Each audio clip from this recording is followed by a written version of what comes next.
Welcome, Fade to Black, Bespoke Radio for the masses. Today's Thursday, May 27th, 2021.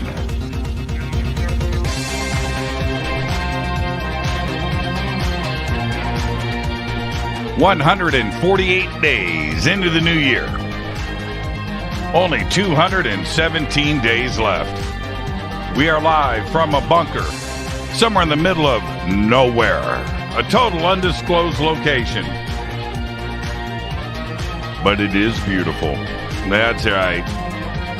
Okay. All right. Yeah, we're good. I would like to welcome everybody listening all around the world, all across the United States. Hither and thither, to and fro, back and forth, up and down, east and west, north and south, far and near. This is Fade to Black for KJCR, the Game Changer Network, and KGRA, the Planets. I'm your host, Jimmy Church. What is cracking, everybody? How you doing? Yeah, it is Thursday. It is. It is Thursday. It is Fadernight. But tonight, we have Ray Santilli joining us for the first hour. That's right, live from London, United Kingdom. And then I'm opening up the phone lines. It's going to be Fadernight all night long. Looking forward to that. Haven't had a Fadernight in a while. And you know what's really funny? We almost didn't have one again tonight.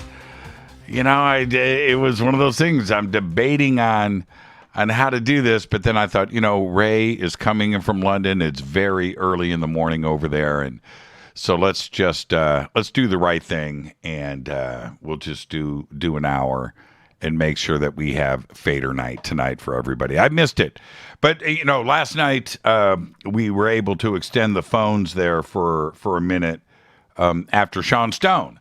So we had a little taste of Fadernight, kind of made up for the last 2 or 3 weeks here on the show, not being able to do Fadernight. But that's what we're doing tonight. Ray Santilli, wow, what an amazing, shocking, surprising announcement earlier this week. That's right, that a frame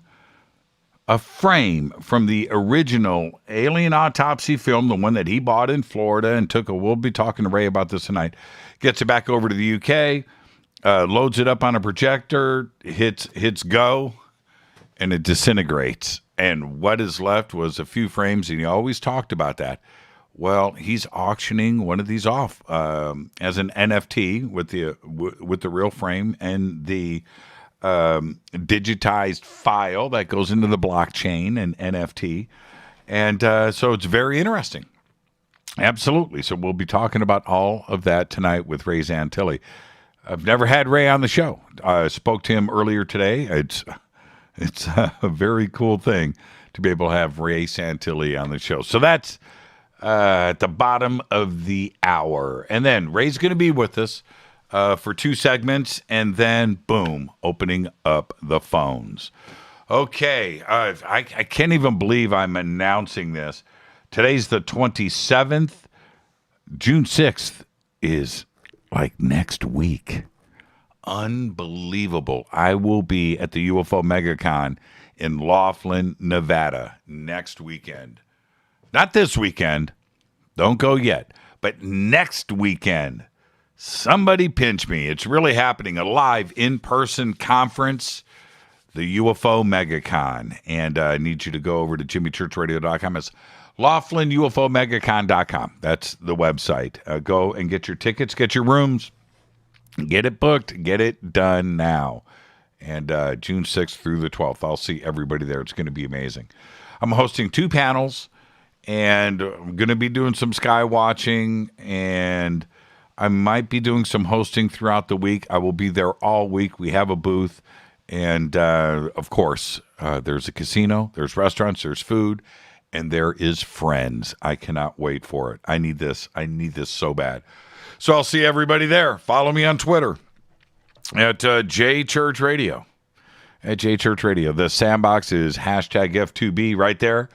And any questions or comments on the show tonight, hashtag F2BQ. what I was going to make. There was another announcement I was going to make at the top of the show tonight.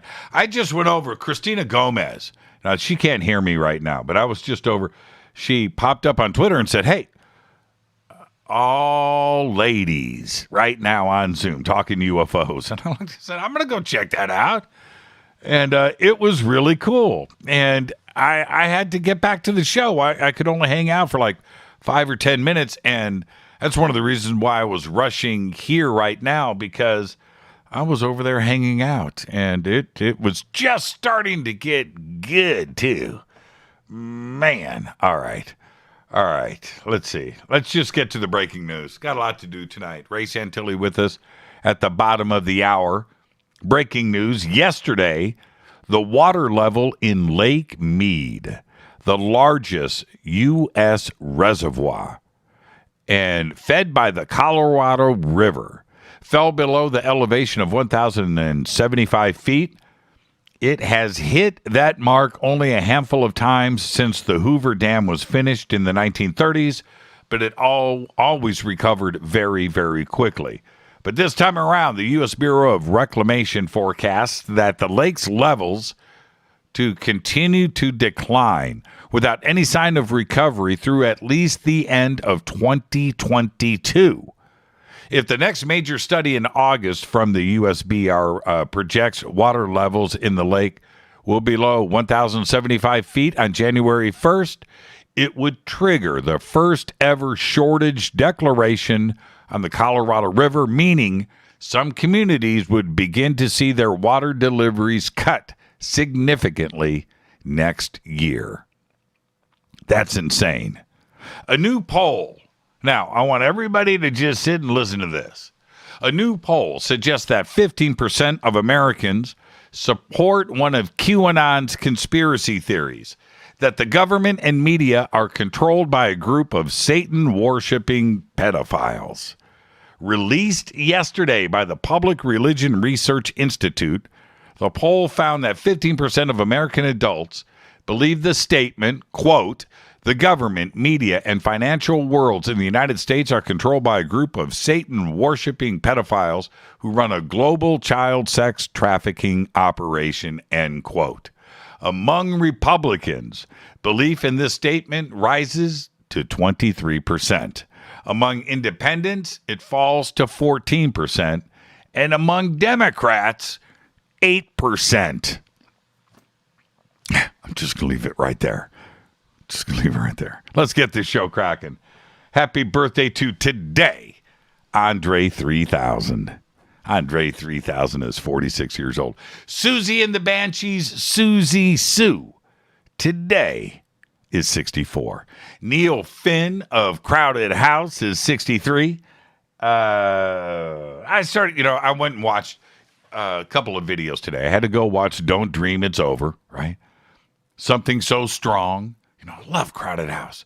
Started thinking to myself, man, I don't know which songs of theirs are my favorites. I just like them all. Love Crowded House. Our dead guy's birthday today is, this one's coming, Christopher Lee. 1922 to 2015, made it to the age of 93. Christopher played Count Dooku in Star Wars and Saruman in Lord of the Rings. But earlier in his career, he portrayed Count Dracula in the Hammer horror films. And yes, of course, he was the perfect Saruman. There's no question about that. But he was an even more perfecter Count Dracula. Christopher died at the Chelsea and Westminster Hospital on June 7, 2015 at 8:30 a.m. after being admitted for respiratory problems and heart failure, shortly after celebrating his 93rd birthday. Happy birthday, Christopher Lee. On this day in history, OTD. 1941 went down. The British Navy sinks the German battleship Bismarck in the North Atlantic near France. The German death toll was more than 2,000. And it's here for this on day in history. I could do all kinds of things, that happened today. But growing up in Chicago, Fraser Smith, family classic, Fraser Thomas, Fraser Smith. Who's Fraser Smith?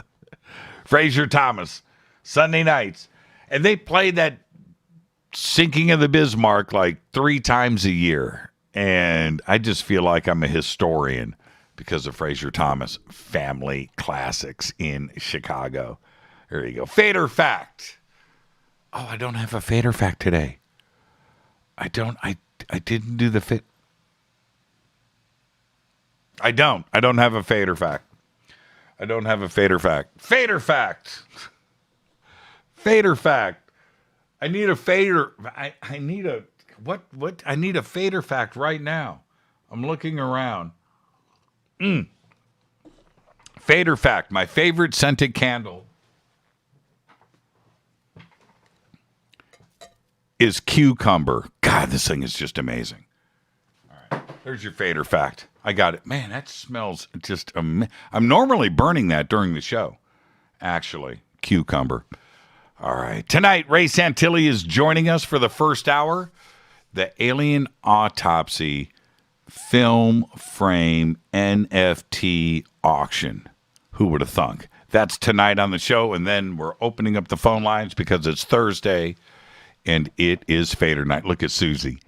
Susie and the Banshees. God, man, I love that band. Love that band. All right.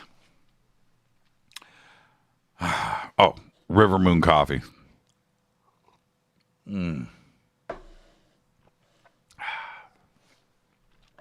That's a Fader Fact, Eric? Let me look at it. That's, what the hey? Is that your house? Dude, I'm never going over to your house. If that's your house, that's cool, but I'm not going. No, I'm going to stay outside on the front porch. Susie and the Banshees. All right.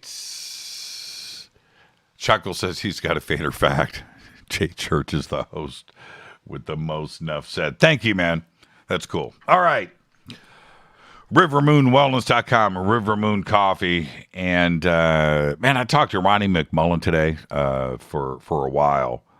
And, wow. Life Change Tea. That's all I got to say. Life Change Tea. Ronnie McMullen's the best. And I think we're going to have him on next week.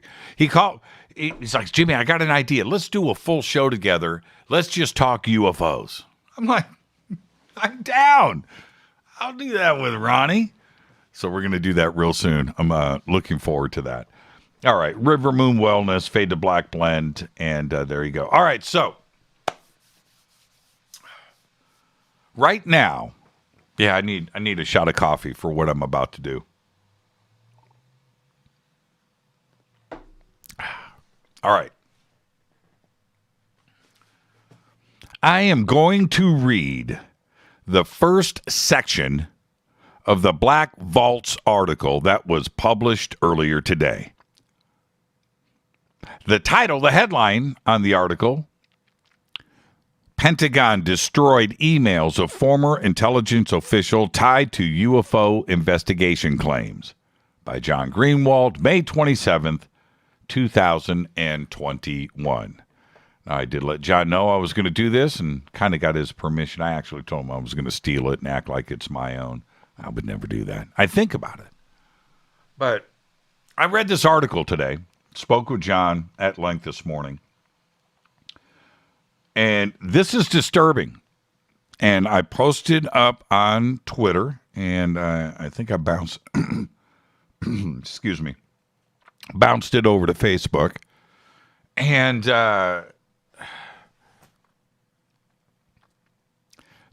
we've got a problem here with the DOD. All right? All right. So I want you to listen to everything. Listen closely. Since October of 2017, intrigue and mystery has surrounded Luis Elizondo. He is a former Department of Defense DOD employee who says that during his time working inside the Pentagon, he headed a secret UFO study known as the Advanced Aerospace Threat Identification Program, otherwise known as ATIP.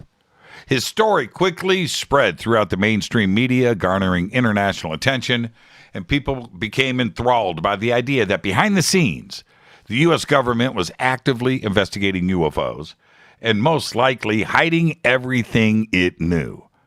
But despite the praise and adoration by many, Elizondo's journey of stepping into a global spotlight would not come without many challenges for him to overcome. It would take just under 2 months for Elizondo to receive some pushback from his former employer, which challenged some of his claims. Then, about a year and a half later, he went public. The Pentagon would fire a more precise shot across the bow to directly target Elizondo's integrity with what seemed to be a damning statement. They told The Intercept in June of 2019 that Elizondo had no responsibilities on the ATIP. This would later be amended to no assigned responsibilities, armed only with official statements, but offering no supporting documentation. It appeared that the Pentagon had a concerted effort to negate everything that Elizondo had brought forward to the public. Now, more than 3.5 years later, after Elizondo told his extraordinary story about investigating unidentified aerial threats for the United States government, the saga has taken an unexpected turn. The DoD has now admitted exclusively to the Black Vault that they have destroyed some of the most crucial evidence that could either prove or disprove Elizondo's work history within a secret UFO study known as ATIP. The discovery came when the DoD sent the Black Vault a final determination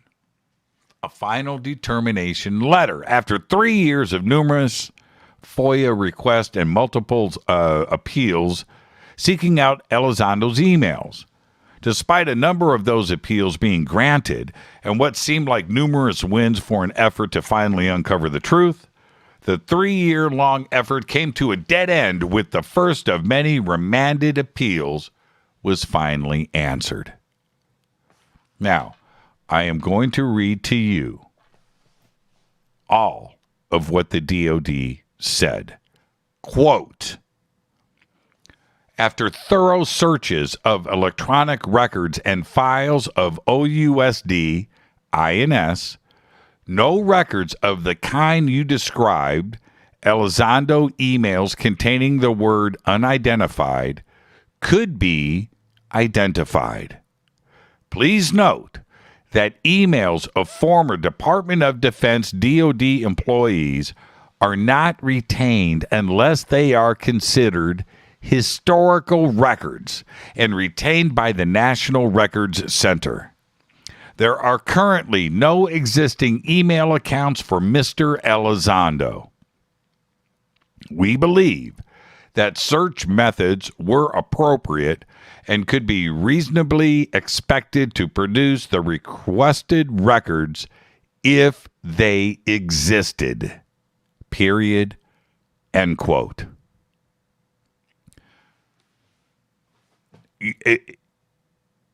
If you find that as disturbing as I do, we're all on the same page here. Something ain't right. Now, the article continues. Essentially saying the records were destroyed, the Black Vault reached out to clarify. The DoD has now confirmed nearly 2 months after they wrote the letter that their final determination does equate to Elizondo's emails being destroyed with no backup available. Beyond confirmation of that, they offer no official statement explaining or expanding on the situation. Now, earlier today, I spoke to John Greenwald at length about all of this. And we both agreed.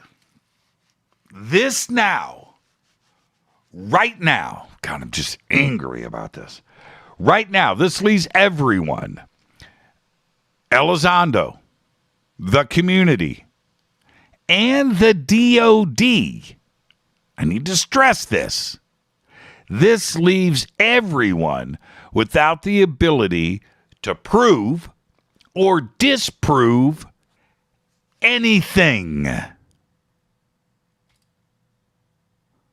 which is a very strange position for everyone, including the DOD, certainly Elizondo and the community. Shows like this and researchers like John Greenwald leaves everybody in a very strange position. Right? This is to have this laid out in front of us, it's strange. You have to ask yourself, I mean, straight up, why would the DOD destroy his emails? They use the word historical. Right now, I think we're at the most historical point in all of mankind, in all of history. And those emails are certainly historical. Why would they destroy them? This obviously doesn't make any sense. For them, the DOD, right? It doesn't make any sense. On both sides, all of the statements that Susan Gao has made, everything, and the flip-flopping, what were they based on? The emails were destroyed. What were they based on? Anything that could support Elizondo is now gone. It's gone. Why would the DOD do that? We've got the IG right now is doing an investigation for all of this and why this is going on. They've been stringing John Greenwald along, and John, I hope you don't mind me saying this publicly. John and I have been talking about this for months, and we knew that it was what this is John's doing. I'm just talking to John. But we knew that this was going to come to a resolve at some point. We didn't know how this was going to end. And this article today was put off by John. I'm telling you, John, again, I apologize. This is a private conversation between the two of us. But John held on to this for this article today that was released was pretty much written 3 months ago.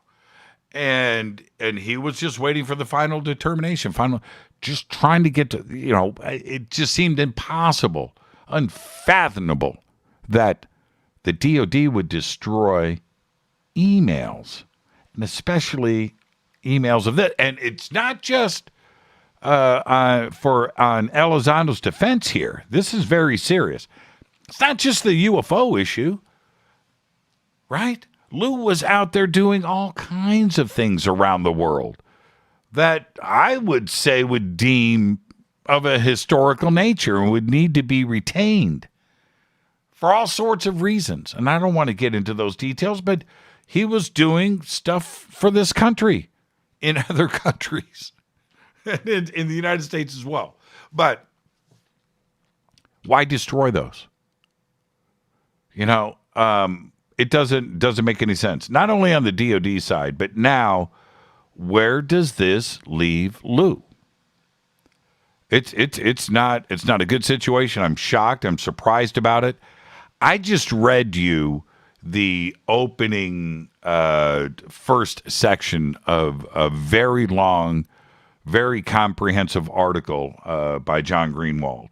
So I encourage everybody to go over to the Black Vault. I've got the links to the article right there in Twitter. You can go and read it for yourself, and it's shocking. And at this point, just when you thought things couldn't get any crazier, right? Seriously, just when you thought, here we are, right? We get this. The IG's doing an investigation on behalf of Lou. And now the documents are destroyed. That's just strange to me. Strange. I think next week I got to get Lou on the show. I got to know how he feels about this. Well, obviously he's not happy, but wow. Wow. Great work, John Greenwald. Everybody go visit the Black Vault, theblackvault.com. You can certainly follow John, blackvault.com, right here on Twitter. I am your host, Jimmy Church. This is Fade to Black. Finally, we got to a Fader night. It has been crazy around here this last month, but tonight is Fader night, although it's an abridged version because when I come back after this break, it is Ray Santilli live from the United Kingdom. It is tonight. We are going to discuss, just when you thought things couldn't get crazier, the Alien Autopsy film frame NFT auction. Minimum bid $1 million. I'll be right back after this short break. This is Fade to Black. I'm your host, Jimmy Church. Follow me on Twitter at JChurchRadio. Man, I'm looking forward to this. Ray Santilli right after this short break. Follow me right there on Twitter at JChurchRadio. Hashtag F2B is the sandbox on the Game Changer Network and KGRA The Planet. You can also email me, Jimmy at jimmychurchradio.com. I'll be right back after this short break. Stay with us.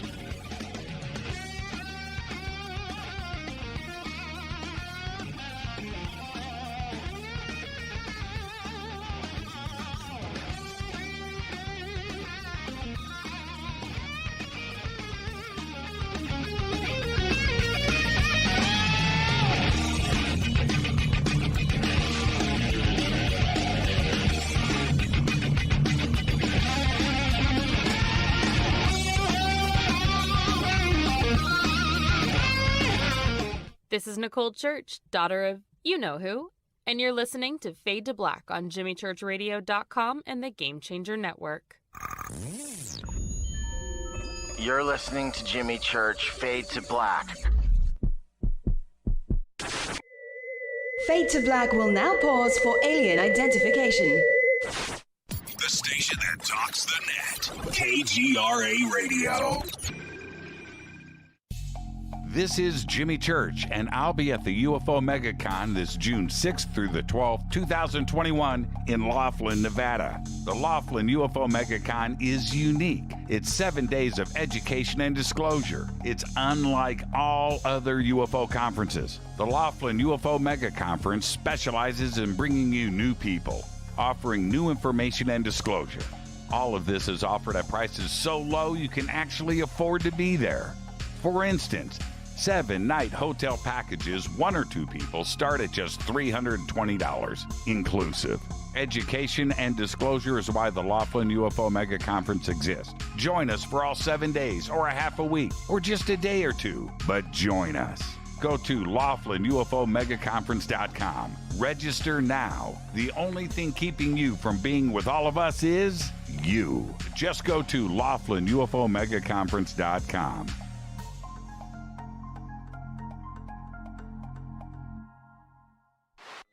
Introducing the Game Changer blend from River Moon Coffee that delivers a customized blend made specifically for the Fadernauts. If the game is rigged, change the game. It's a bolder cup with some bite.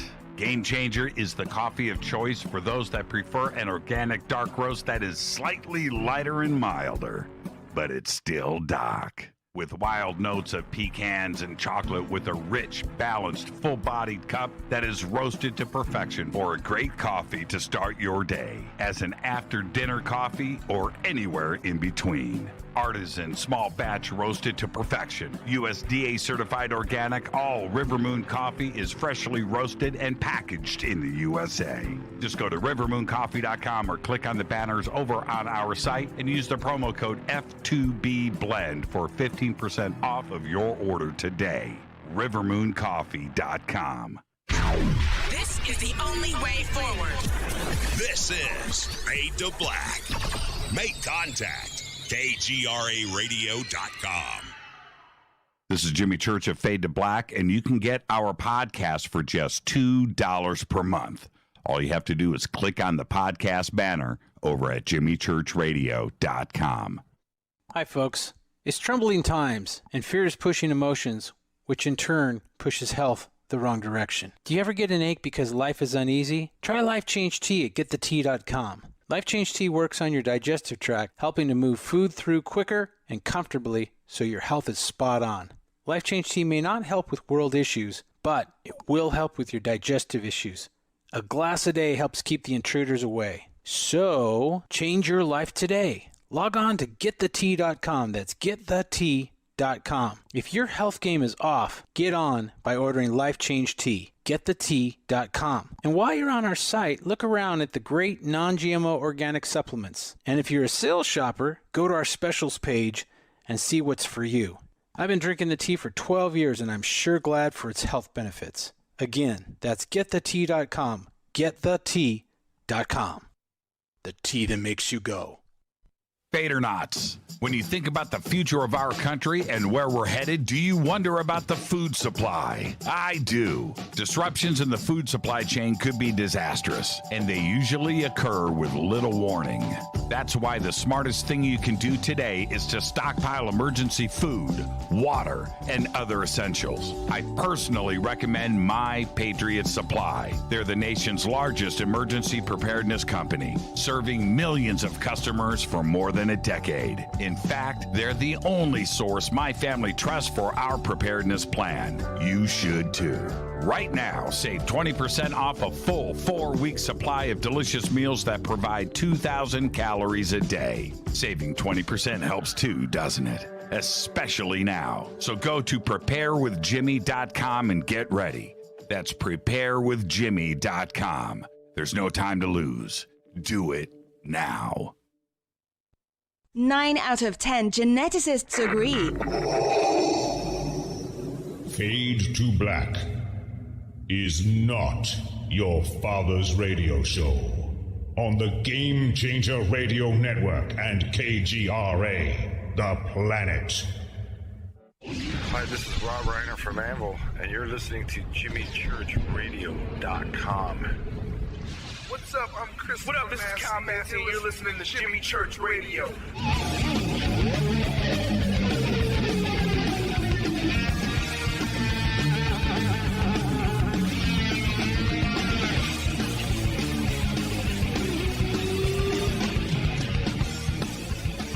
Welcome back. Fade to Black. I am your host, Jimmy Church. Tonight is Fadernight.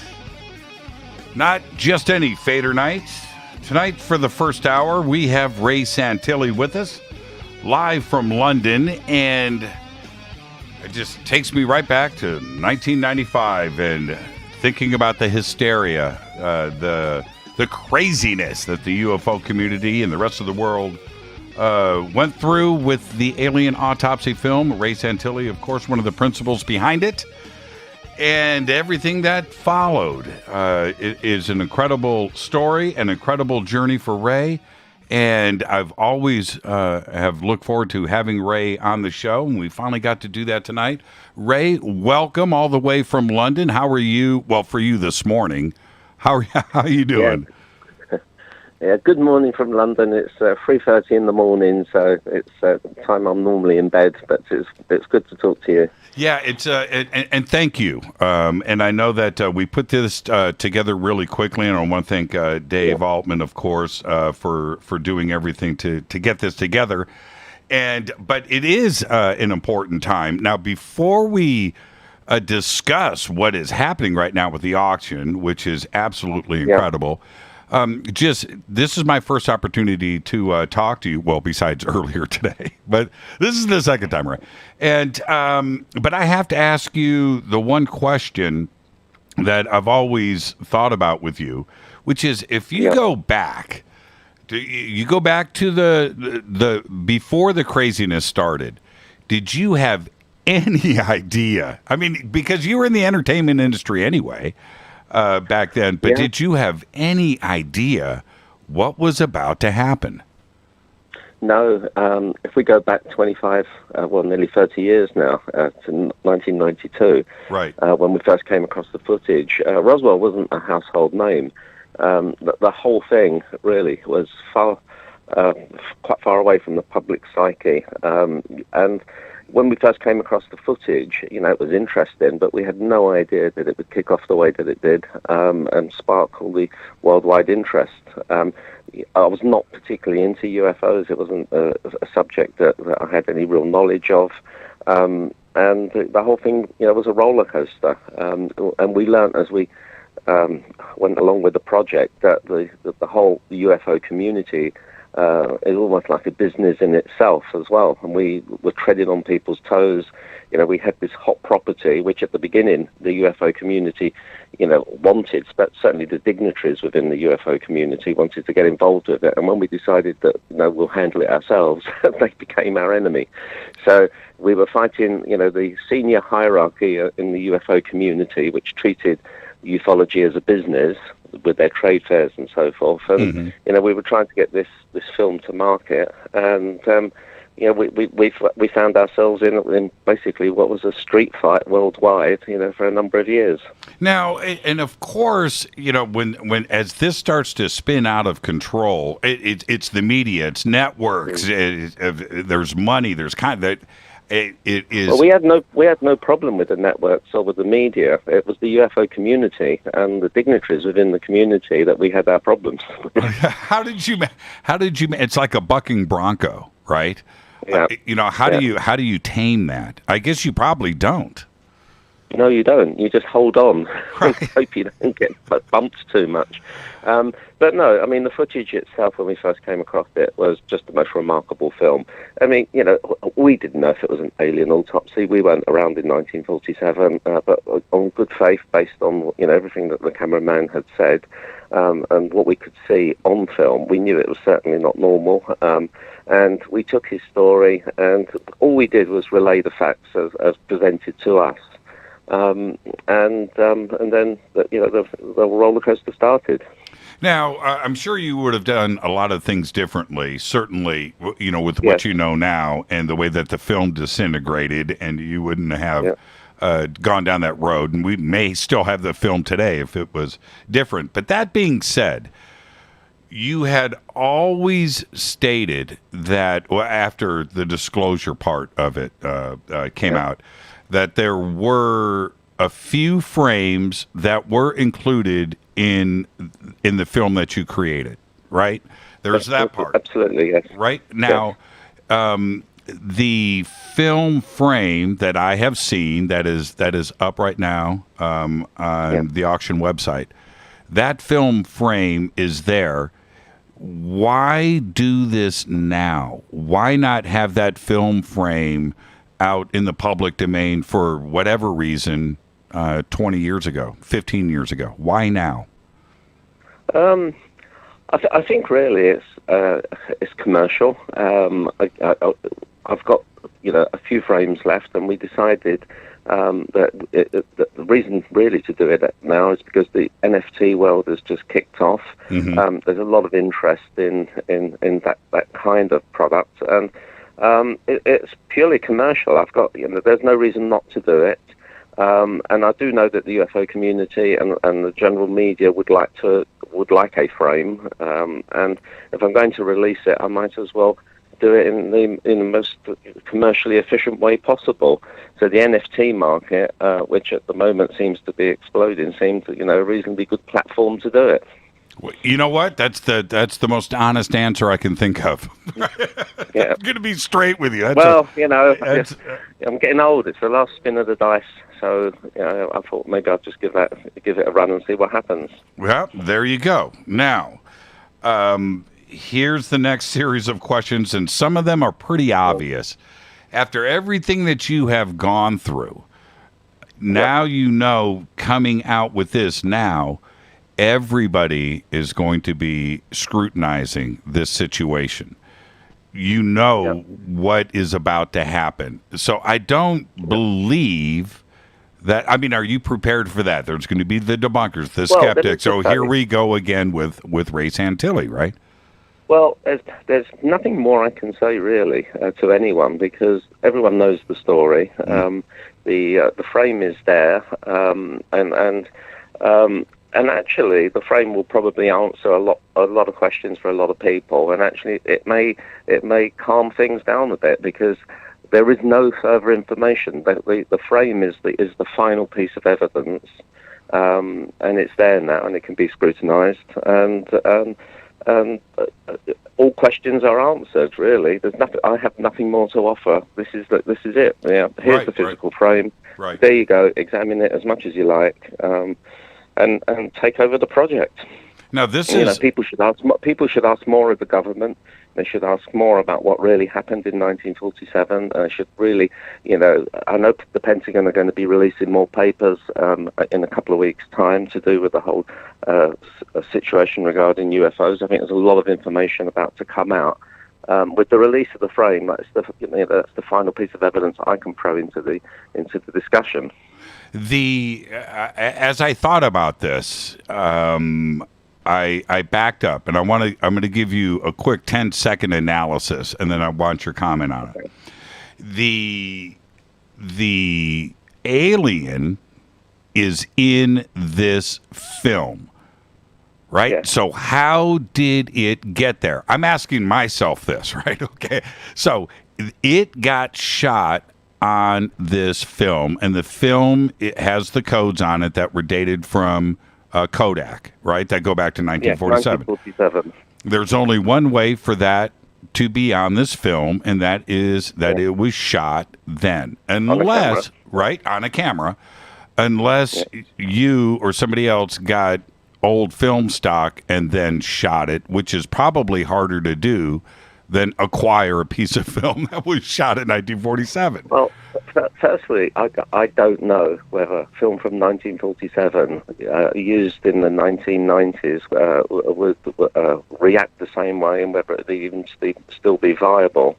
The camera itself that was used would leave artifacts, you know. So if you're going to shoot it in the 1990s, you'd have to shoot it on an old camera as well. I would imagine the science of producing such a film, such footage with old film in the 90s would be quite difficult. So, no, I mean, it is what it was. It is what it is. It was shot in 1947, and whatever that image on the table is, it was originally filmed in 1947.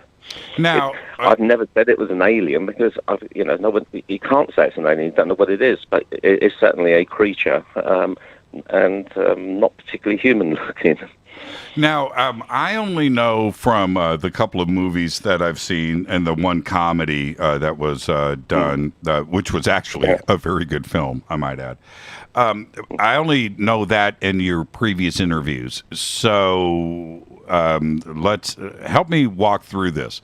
You saw the film in Florida, right, in its entirety, right? That's right, 1992. In 92. So that was once. And then you went back to England and you collect some money and you come back and you purchase the film, then go back to England. How many times have you seen it? I saw the film originally, as you say, in 1992. Cameraman showed me the full 20 minutes. He opened containers which were sealed for more than 50 years. And I saw the film at his house. Then there was almost a 2-year negotiation to try and drum up the money to buy the film. Originally, when I saw the film, the company that's now Universal were going to purchase it. But because there was no provenance attached to it, because the cameraman didn't want to give up his name, because of a whole load of complicated issues to do with provenance, they decided they weren't going to go ahead. And so I was left searching the investor friends that I had, to drum up the money to purchase the film. I eventually got the money, went back 2 years later, but in that 2-year period, the air had got to the film and oxidized it almost, and you couldn't run it through a projector or anything because everything just peeled off. So we had to take frame grabs eventually. We didn't handle the film particularly well. We weren't expert, but we got a few images from it, and then we restored the film is the best way I can describe it. But we undertook a process of recreating the 20 minutes using some of the original frames. Now, and this is why I'm asking this question. As I look at this single frame, And I'm going from memory from the hundreds of times I've watched Alien Autopsy, right? Okay, so we all know the scenes that you shot there. I'm looking at the frame and thinking about the film, and you were able to recreate it pretty accurately, right? I mean, it's that alien it looks slightly different to me, but it's pretty close to what is in that frame, what is represented in this one single frame. We use some of the best people in cinematography over here, and also in special effects. So, it was dead easy, really, when you had the skills and the talent that we had access to. Getting all the set up and everything else, it was a labor of love, and it turned out to be very successful. Now, if we, what everybody is going to do, they're going to take this single frame, they're going to go back to your film, and they are going to compare this to see if A, they're the same, or how close it is, or what the differences are. It's going to be scrutinized, and I know that you're prepared for this. It is what it is. Yeah.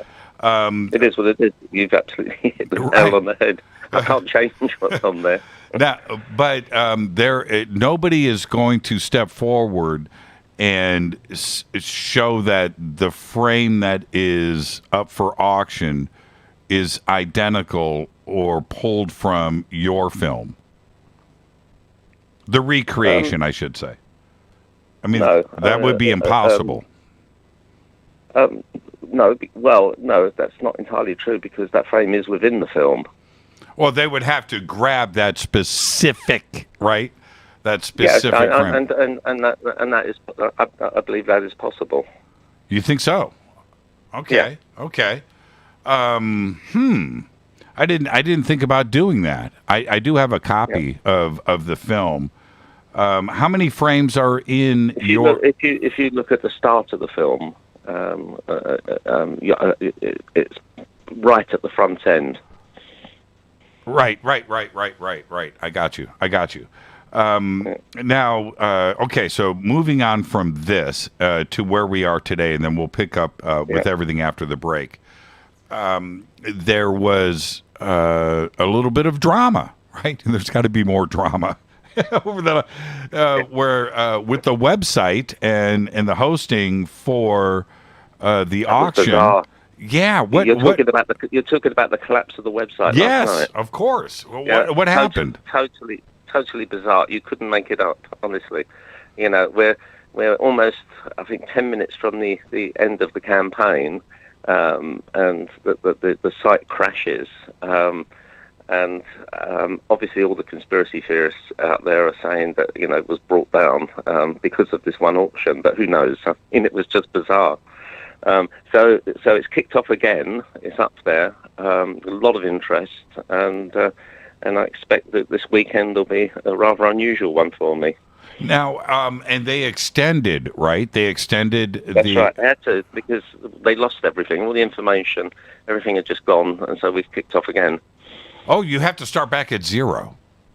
Yeah.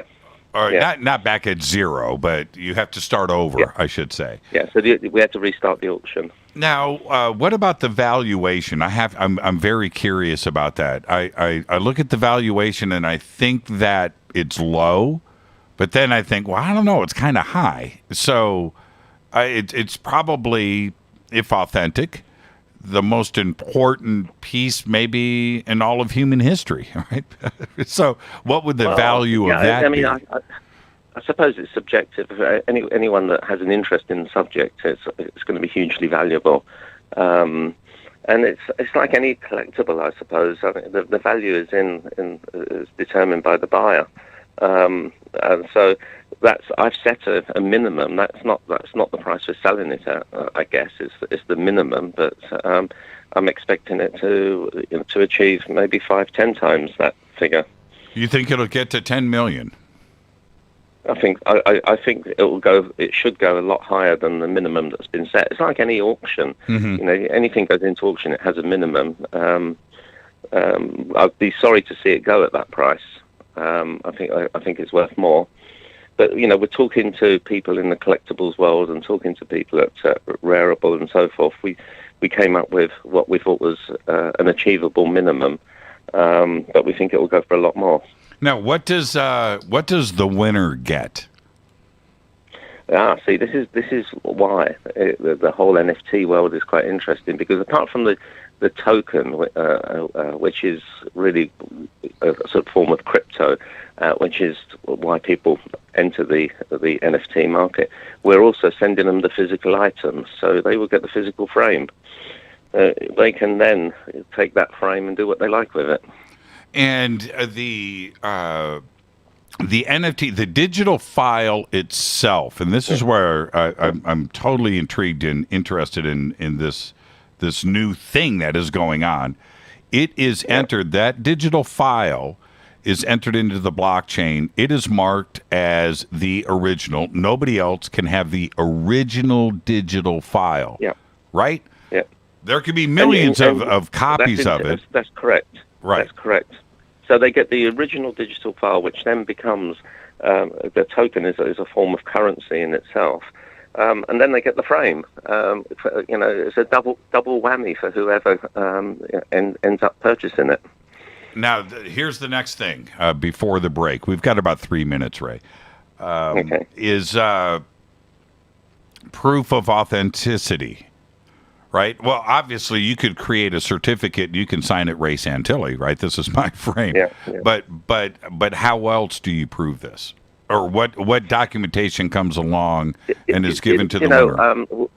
I'll tell you what we are doing. There are a couple of things. If ufology and authenticity in terms of 1947 footage is confirmed, is the main interest, and we'll supply the CIA papers that have recently been released that confirm that the film is real and so forth. But the film itself represents something more. I mean, it was an important part of culture. It was quite a defining piece of film that was released out into the marketplace in 1995. It was referred to in The Simpsons and Seinfeld and many other shows out there. So, it's a piece of history, whatever it is. There was a mention of CIA documentation. Yeah. There's a whole load of internal correspondence that was published about 6 months ago, and it was the CIA communicating with other members of the CIA, two different departments, analysing the film and confirming to each other that it is genuine, and they knew about it, and they had supporting evidence themselves, and it's an interesting read. But yeah, two CIA departments discussing the footage and at the time, and coming up with a conclusion that it is authentic.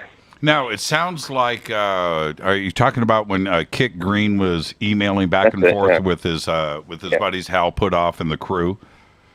Yes. Yeah, and that was a very interesting, and I'll tell you why that's interesting to me. I was talking about this last night on the show, is that when Kit Green brought this up, he said that he was shown still photographs of the alien autopsy at the CIA.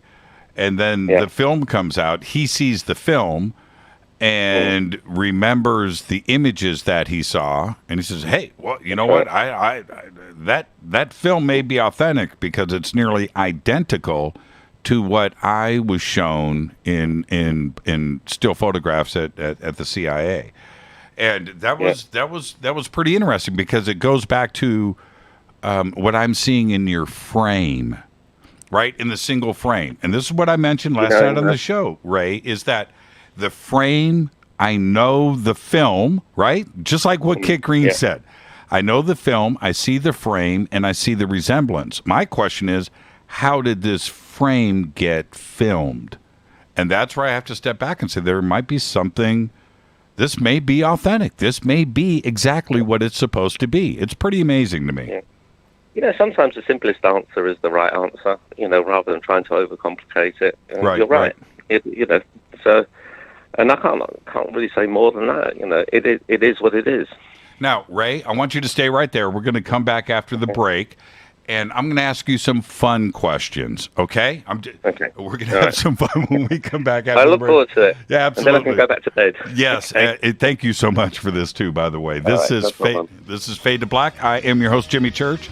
Tonight is Fadernight, but I've got a little special event going on. We have Ray Santilli live from the United Kingdom, from London.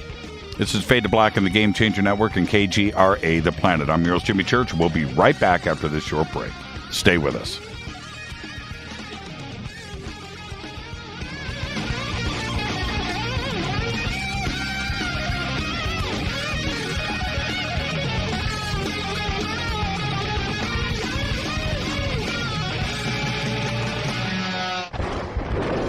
This is Fade to Black with Jimmy Church on the Game Changer Radio Network and KGRA, the Global Radio Alliance. This is KGRA Digital Broadcasting Station, Salt Lake City, Utah, Van Buren, Arkansas. This is Billy Carson with ForbiddenKnowledge.tv. Forbidden Knowledge TV has just reached its 1-year anniversary. That's right. 1 year. And as a show of appreciation, we are giving all new subscribers a free 30-day trial of ForbiddenKnowledge.tv. That's 30 days to binge watch thousands of movies, documentaries, conferences, workshops, lectures, yoga classes, meditation courses, and so much more. So log on to ForbiddenKnowledge.tv from your computer or mobile device, or get the Forbidden Knowledge TV app on Apple TV, Roku, Amazon, iTunes, or Google Play today, and use coupon code 30daysfree. That's coupon code 30 days free on ForbiddenKnowledge.tv today.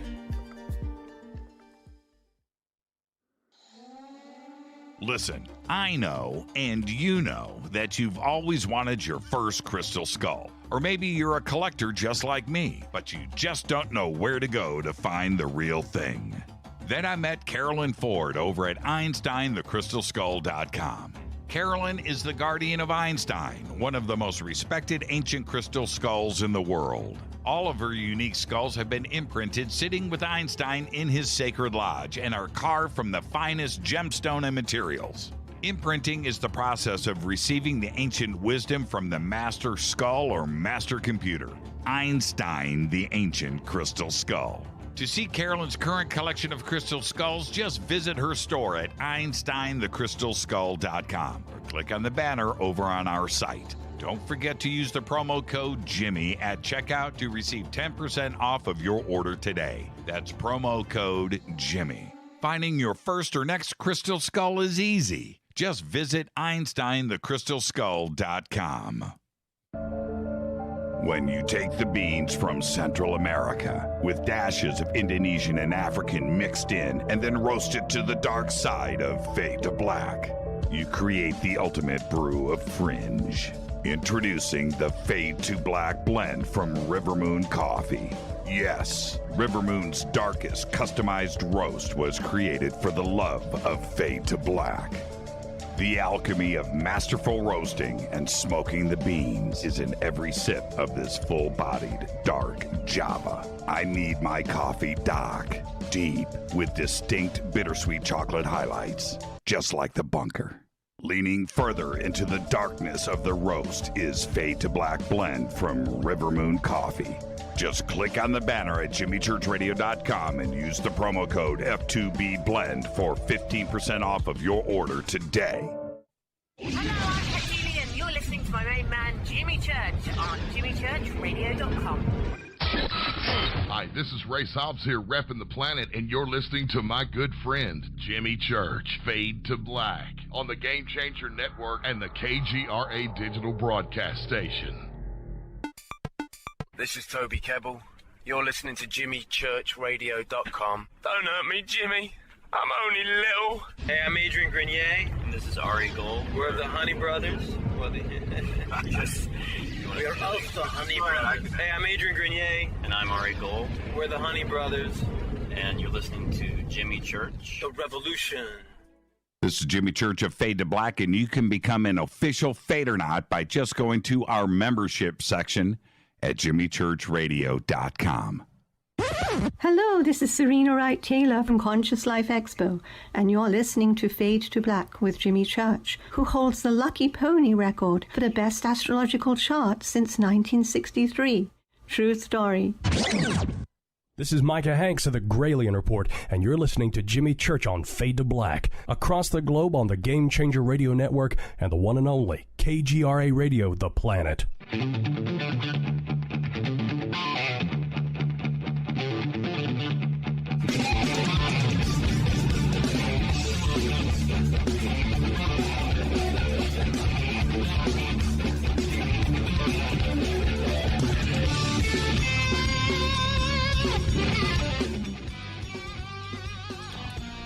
Welcome back. Fade to Black. I am your host, Jimmy Church. Tonight is Thursday. It is Fadernight. It's open lines, and we will be opening up the phone lines at the bottom of the hour. Right now, we've got a little bit of a special event going on. We have Ray Santilli with us, live from London, United Kingdom, of course, of Alien Autopsy fame. And Ray, I wanted to take the opportunity right now to ask you some very serious questions. You ready for the first one? Go on. The film Alien Autopsy, 2006.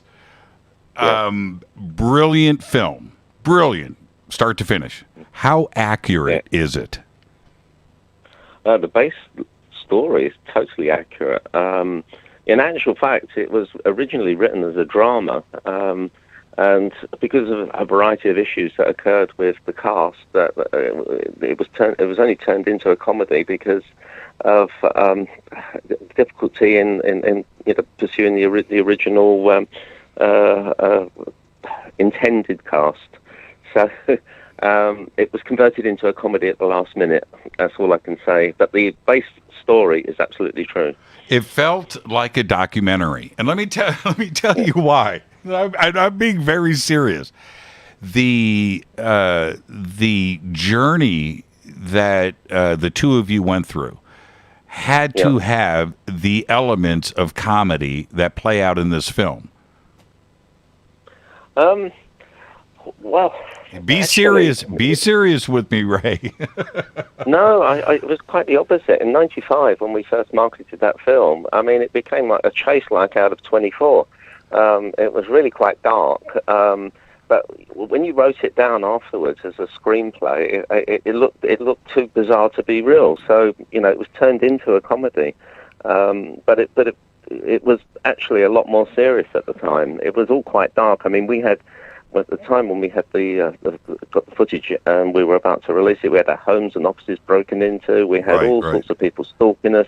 It wasn't a comedy at the time, but I look at the film and I do enjoy it because they've made light of what was really quite a dark time. Yeah, I'm being very serious here. Where when I watch, I've seen it many times. By the way, I think it's just a great film. But I'm looking at these funny moments that were tense.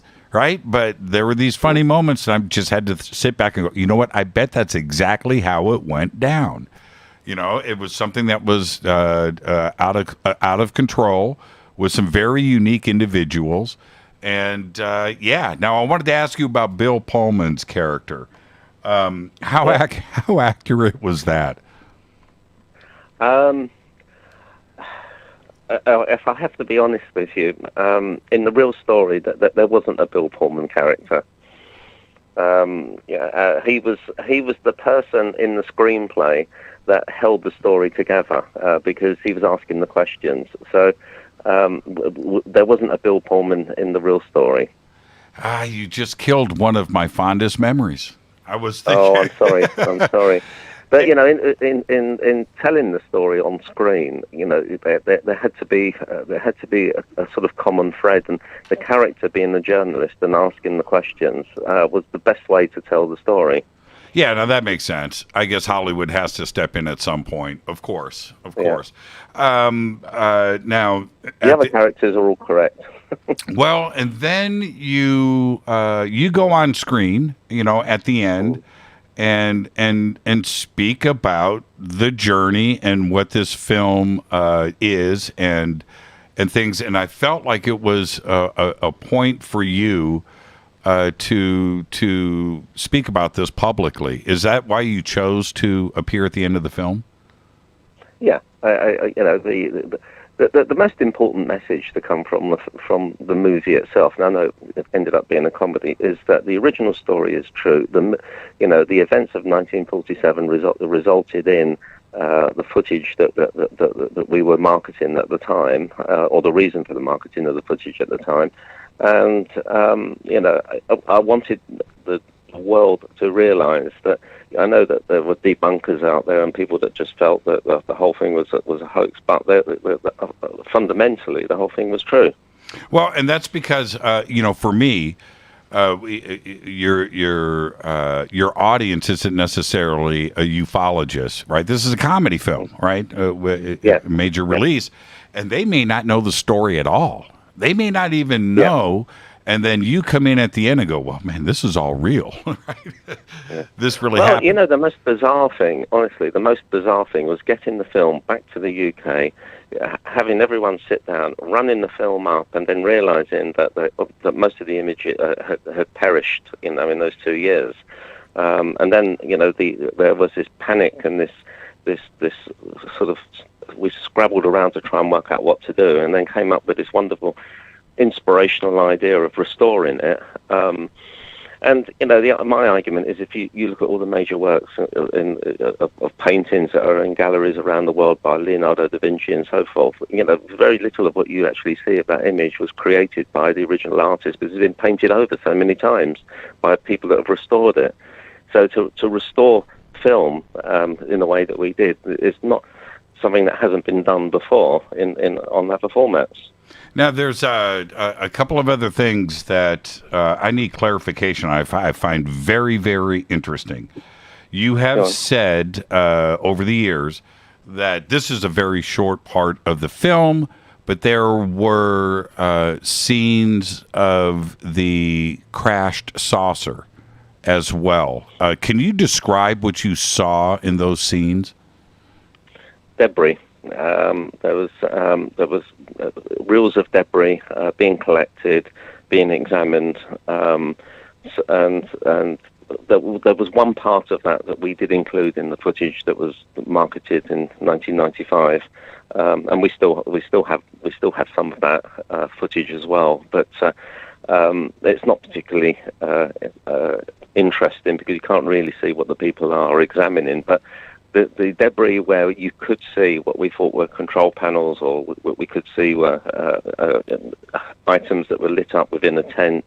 That was slightly easier to determine, and we did market that at the same time. It's called the debris footage. It was put out at the same time as the Alien Autopsy footage.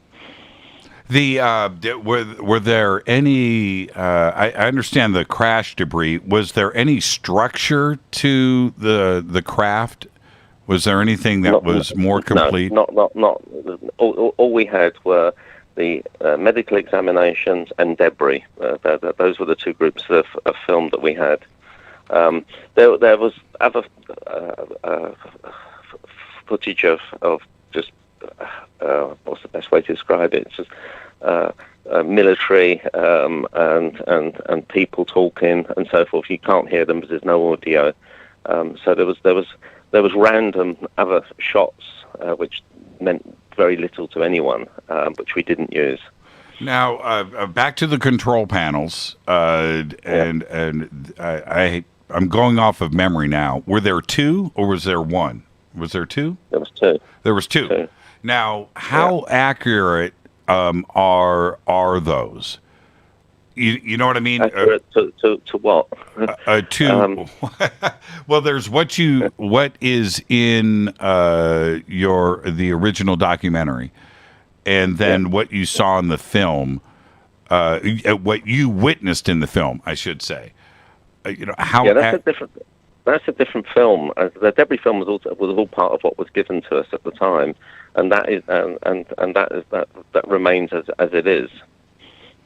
So you're saying that the debris footage is original? The debris footage is original, yes. Oh, I didn't know that. Really? Yeah. So the debris footage wasn't a recreation by you? No, yeah. Are you talking about the tent footage? The tent footage was not created by us. That is from the original film reel from the cameraman in Florida. That tent footage had nothing to do with us. I did not know that. Yeah. I did not know that.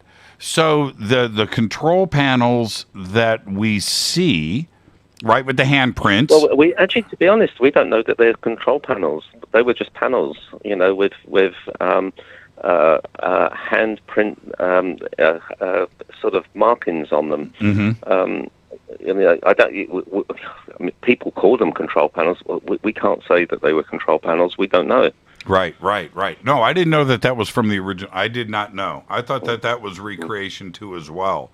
So then the I-beam wasn't recreated by you? The I-beam shot with the hieroglyphics on the inside?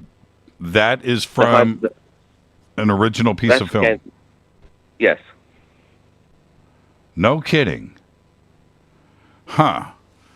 But there's hieroglyphics on there or markings on there. Yeah, that's what I just mentioned. Which has been subject to debate over the years. Yeah, certainly. It's been 25 years probably since I've seen those sections of the film. Now, the next, what are you going to do with the remaining frames? Nothing. I'm not going to do anything with them. Part of the auction at the moment is our confirmation that no other tokens will be minted. So whoever purchases the frame that's currently up for auction, that's a one-off. We will not market the remaining frames that we have.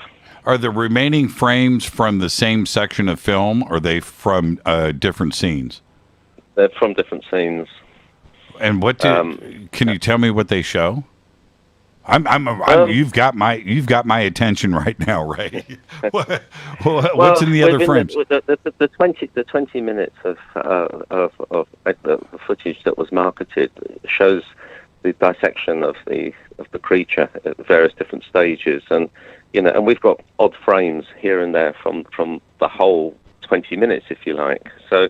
There's a little bit of everything everywhere, if that makes sense. Well, are we talking single? The reason we went with the frame that's currently being marketed is because it shows the complete creature. Right. The other frames have perished to a certain degree, and there's not the same clarity as there is in that one frame. That one frame is the single best frame of what's remaining. Oh, that explains it. Okay, that's and the other frames are there series of frame? It's not single frames. When you say frames, do you have like 10 or 20 that are continuous? There are, but they're in a really very poor state of disrepair. I mean, that single frame that's being marketed at the moment is the clearest. Yes, there are other frames which run into each other as they do with footage, but a lot of it is washed out. A lot of it has been some of it's been peeled. So there's only one side of it that has image left on it. That single frame that we're selling at the moment is complete. It's a frame that has all the information.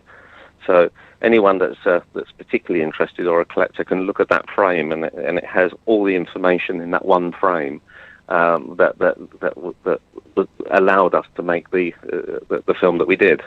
How often do you take the frames out and look at them? I hadn't looked at them in the best part of 20 years. No kidding. I pulled them out. I pulled them out for one documentary that we did with a British production company 5 or 6 years ago, and I pulled it out again for this auction. That's it. Now, with all of the NFT media action that is going on right now, this is certainly in 3 days, once the auction closes, this is going to be another whirlwind. I appreciate and thank you for coming on the show tonight. I feel privileged and honored that we are among the first. Yeah, but are you ready? Are you ready for what's about to happen over the next month? I just think I'll switch my phone off for the next 6 months. It's going to be crazy, and there's going to be a lot of people listening to this right now. You know what? Once this film once the auction is completed and someone takes the frame, they then have all the information. There's nothing more I can say or do. There's no new information I can offer anyone. Once the new owner has that frame, they take over the project, really. And then, they'll either stick it up on the wall and frame it as a collectible, or they can examine it and go down a more scientific route and see if they can get anything else from the frame. Did the CIA, did any agencies reach out to you back in the day? Honestly, 1995, we had delegations from just about every country in the Western world come over to our offices, view the film. We were flown out to different countries to show the film to military and to their equivalent of Secret Service. I mean, we had an amazing time in '95. Even flying out to the States as well to show the film to what we believed to be at the time, their sort of Secret Service, if you want. We had an amazing time with that film. I mean, even the Chinese that came over to view the film, and it was a scientific delegation, had said they had seen something very similar themselves. And they said it was the Americans that had shown them what they had. But there was an exchange of information that took place in the 50s, and they confirmed that they had seen the film. So there was a lot of stuff that went on in '95. And what about now in more recent history? No one has reached out at the moment. I find that, as far as most people are concerned, the subject is over. Right, and certainly what is going on now, right? We have the UAP task force, we have the United States Senate, we've got the Navy, we've got leaked videos and images and UAPs and pilots. If you look at what's been released in the last year and a half, there can be no doubt at all that there are UFOs, that we have been visited. It's beyond doubt. I mean, you look at that Navy footage, the Virgin Airlines footage recordings as well. I mean, there is no doubt that stuff has been going on for years and years and years. I mean, I personally believe that all the technology that we enjoy today, all the digital technology, was backward engineered from what came out of 1947. So, you look at the graft of human development and how it's all just exploded in the last 50 years. There's no rational explanation for it unless there was some intervention from, people that had, a high degree of technology than us. And I think that everything we enjoy today in terms of, technology has come from 1947. I think that's where it all kicked off. Well, and there's another aspect to this. Now you're part of the UFO community, and you certainly had some time to do a little bit of research and look at things. One of the things that historically has been presented is that the world cannot handle the truth when it comes to UFOs, right? We can't handle the truth. Religions will collapse. I think we can. I think governments can't, but I think the public can. Well, don't you think the proof of the release of the Alien Autopsy film and Fox and Live and the video, the world didn't collapse, did it? No, not at all. I think it's governments that are concerned. I mean, they're very secretive about their technology, and I think that the general public have an appetite for it. They'd like to know what's going on, and actually, I don't see any reason to hide it. We're in very strange times. It's exciting. I've been doing this show for a long time, and I've never experienced what is going on right now, except for maybe 1995 with you. It was pretty exciting. But the Pentagon are going to release papers, they've said, in the next few months, which I think is going to be exciting. We'll see. We'll see if they don't kick the can down the road, once again and ask for more time. Yeah. But now I want to go back to one last point. Kit Green said that he saw these images. Your your cameraman has the film in canisters in Florida sealed up. So what Kit saw wasn't that pilot's film, but what Kit saw could have been copies of that pilot's film. And that film, copies of it, may exist elsewhere within the Department of Defense. Well, I'm not saying that that what we have was the only film that was shot at the time. I mean, it's quite possible that there was more than one cameraman there at the time, and it's quite possible there were copies at the time. Certainly, the footage had been seen by lots of people during the 50s and 60s, and so we don't have the only copy of that imagery. It sits in government departments probably across the world in one form or another. Including like when the Chinese say they saw something similar. I'd say the Chinese had already said they had seen it themselves. I mean, we sat there and we were astonished, and we thought, well, we have it. How could you have seen it? But they had seen it. So there was obviously other copies or similar film, maybe another cameraman at the time. I don't know. Well, okay. What's next? I mean, is this the final folly for you? It is, yes. This is it? The NFT is the final roll of the dice, and we will not go back and visit the subject after that. Yeah, Ray, seriously, I want to thank you for taking the time. I know it's very early over there, and this was put together rather quickly, but you're very generous with your time. And this is going to be a crazy 3-day ride for you. It was already crazy 3 days. Now you've got to wash, rinse, and repeat and do it all over again. I know. As I said, the site crashed last night, and Rarible, which is the #1 NFT site, it's the first time it's happened. It's just bizarre. The whole thing is bizarre. Well, as I said, you couldn't make it up. It's as if someone had actually targeted it. Well, I would like to have you on the show again. We'll give it 6 months, but anytime. I would really enjoy it, and we'll go into other areas and we'll do a full show. But for now, thank you so much, Ray. Well, and next time, if you're ever in London, come by and you can have a look at some of the other bits, some of the other material I have hanging around. I am going to be over in London. I was supposed to be there in 2020 hosting the big European convention up in Manchester, and obviously we know what happened, right? But I will be over there very soon, so I will take you up on your invitation. You. Thank you so much, Ray. Enjoy the rest of your day. Thank you so much. All right. Thank you very much. Bye-bye. Bye-bye. Ray Santilli. There you have it. It is Rarible.com. You can go and look at the auction yourself. You can go put in a bid. Somebody just said with all of the Fadernauts, if we put in $5 each, we could come up with $5 million. Yeah, that's probably a pretty good idea. But thank you so much, Ray. That was an amazing conversation and exclusive right here tonight on Fade to Black in front of all of the other media that is about to explode with Ray Santilli. And I do want to thank Dave Altman. Dave, you are the very best. Thank you so much. And I am going to take a quick break and open up the phone lines because it's Thursday night. Finally, it's Fadernight. Thank you, Ray Santilli. I am your host, Jimmy Church. We'll be right back after this short break with your phone calls. Stay with me.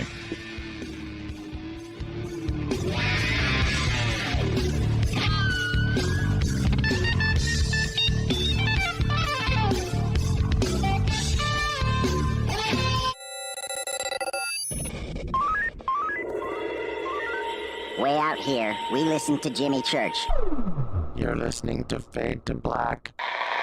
Always on the edge of the hottest alternative talk. Jimmy Church with Fade to Black. KGRARadio.com. ¿Qué tal, mis amigos? Yo soy Mario Carson, el tiburón, y los invito para que escuchen a mi buen amigo Jimmy Church Radio. ¡Claro que sí! Do you want to be an official Fadernaut? Of course you do. This is Jimmy Church of Fade to Black. Just go to our membership section at jimmychurchradio.com.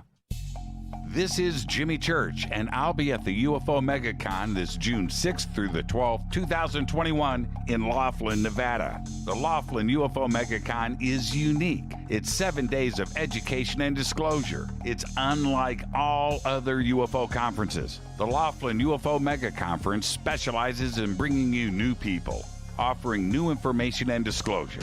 All of this is offered at prices so low you can actually afford to be there. For instance, 7-night hotel packages, 1 or 2 people, start at just $320 inclusive.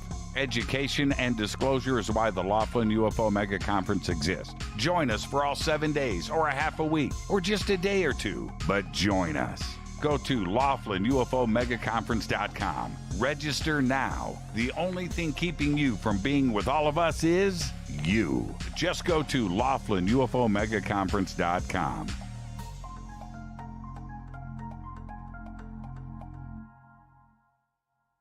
Fadernauts. When you think about the future of our country and where we're headed, do you wonder about the food supply? I do. Disruptions in the food supply chain could be disastrous, and they usually occur with little warning. That's why the smartest thing you can do today is to stockpile emergency food, water, and other essentials. I personally recommend My Patriot Supply. They're the nation's largest emergency preparedness company, serving millions of customers for more than a decade. In fact, they're the only source my family trusts for our preparedness plan. You should too. Right now, save 20% off a full 4-week supply of delicious meals that provide 2,000 calories a day. Saving 20% helps too, doesn't it? Especially now. So go to preparewithjimmy.com and get ready. That's preparewithjimmy.com. There's no time to lose. Do it now.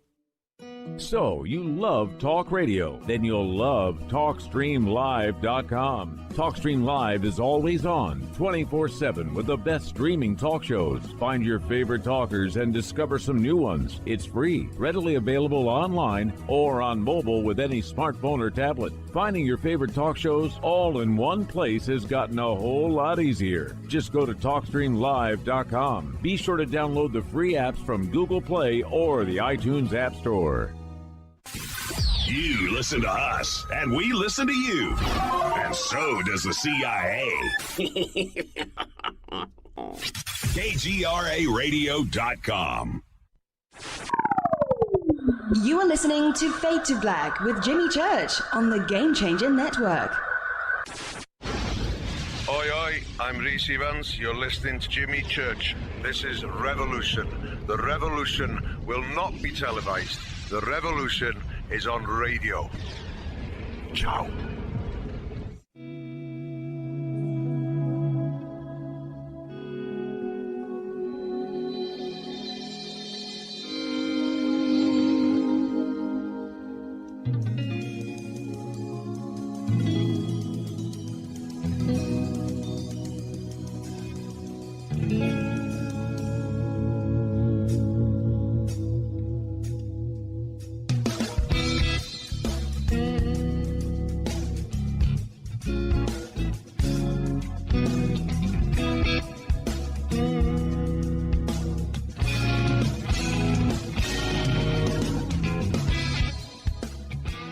Welcome back. Fade to Black. I am your host, Jimmy Church.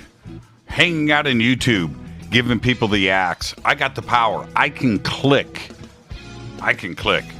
Out of here. No bad words, man. Clean it up. Kids are here. They see that stuff. Come on, man. Be an adult. And if you can't handle it, out. Bill, I'm giving you the permission. Bad words, out. Come on, be an adult. Oh, man. It's fun, man. I love the power of the mouse, man. I love the power of the mouse. All right, Bill, handing the reins back over to you. Want to thank Ray Santilli. That was absolutely amazing. Wow. And if you think about it, look, obviously I've been very critical of the Alien Autopsy, the film from 1995. because I thought it was going to be, the actual thing. Then, you find out it's a recreation and stuff. Big disappointment with that.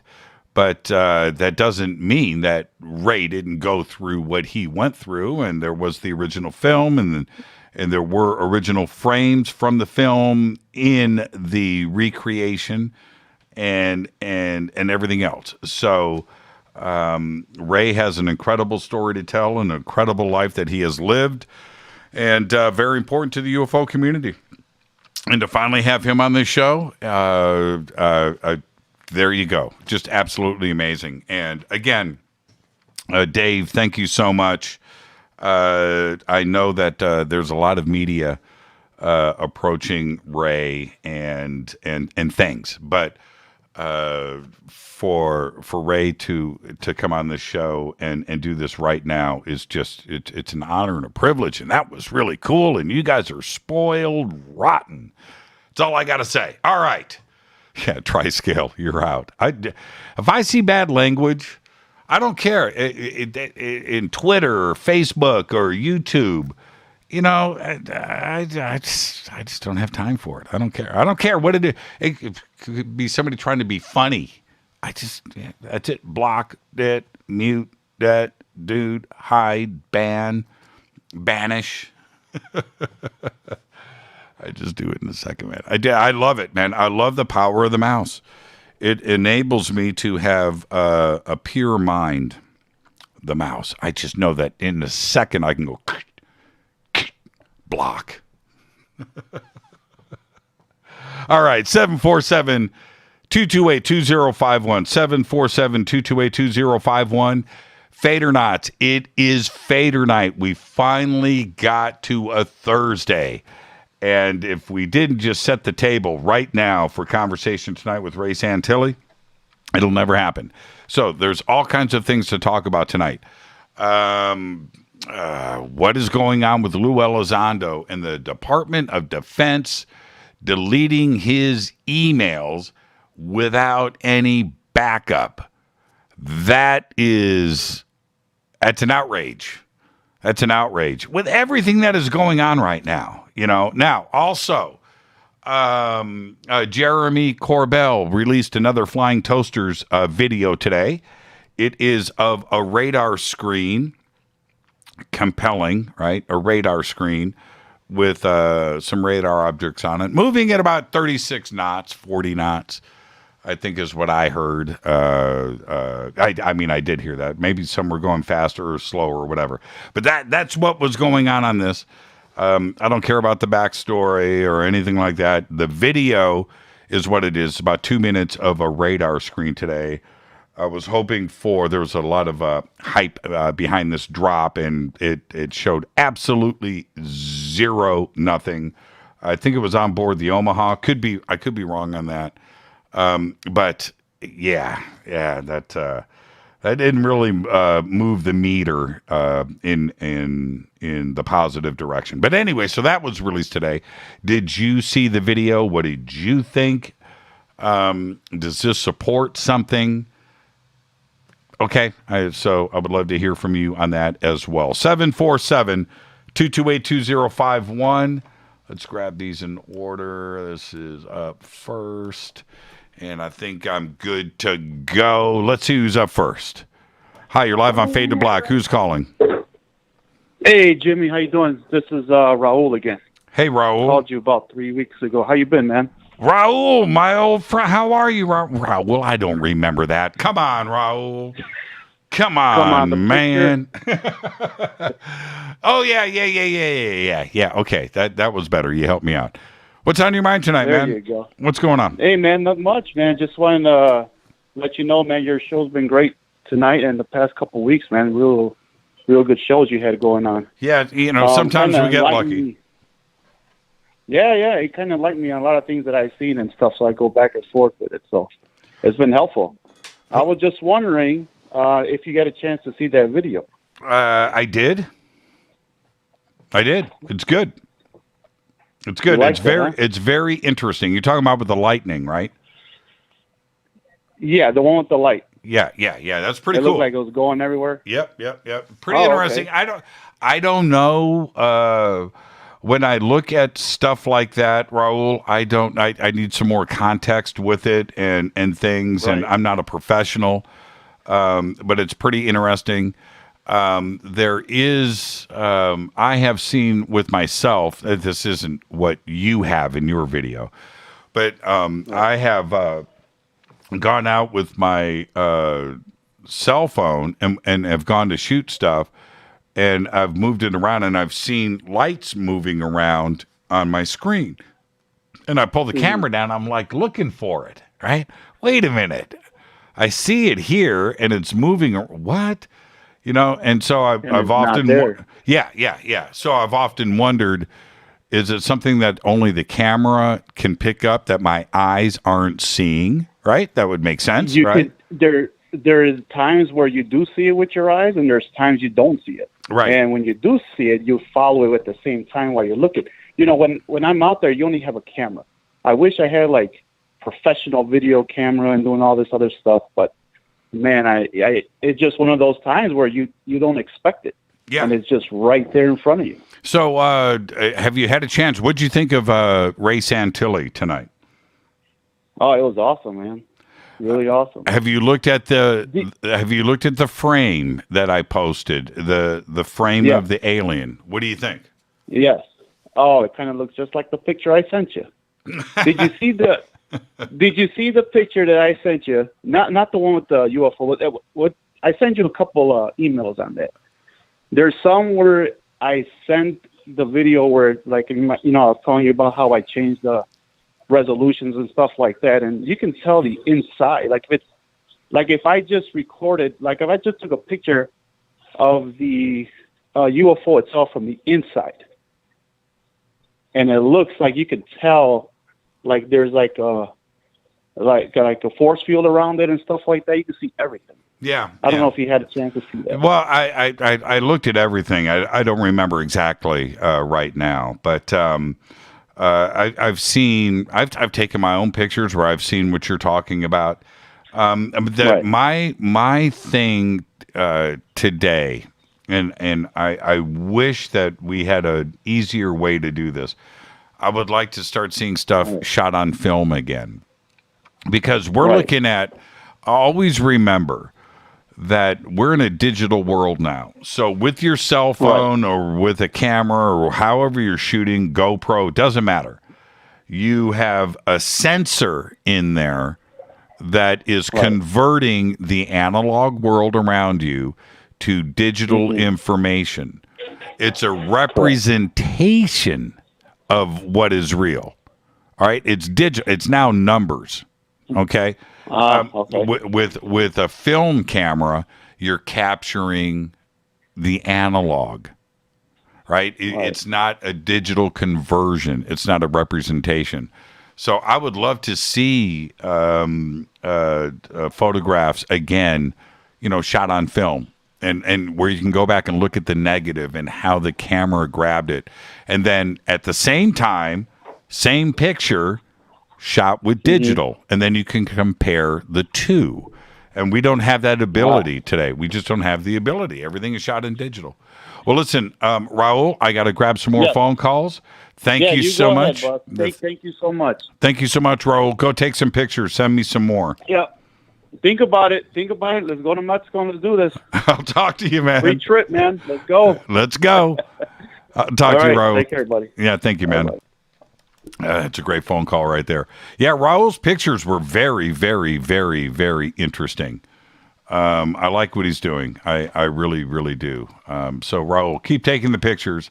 Send me some more. 747-228-2051. It's Thursday night. It is Fadernight. Just had Ray Santilli on the show for 2 segments. Let's go back to the phones. Hi, you're live on Fade to Black. Who's calling? You're live.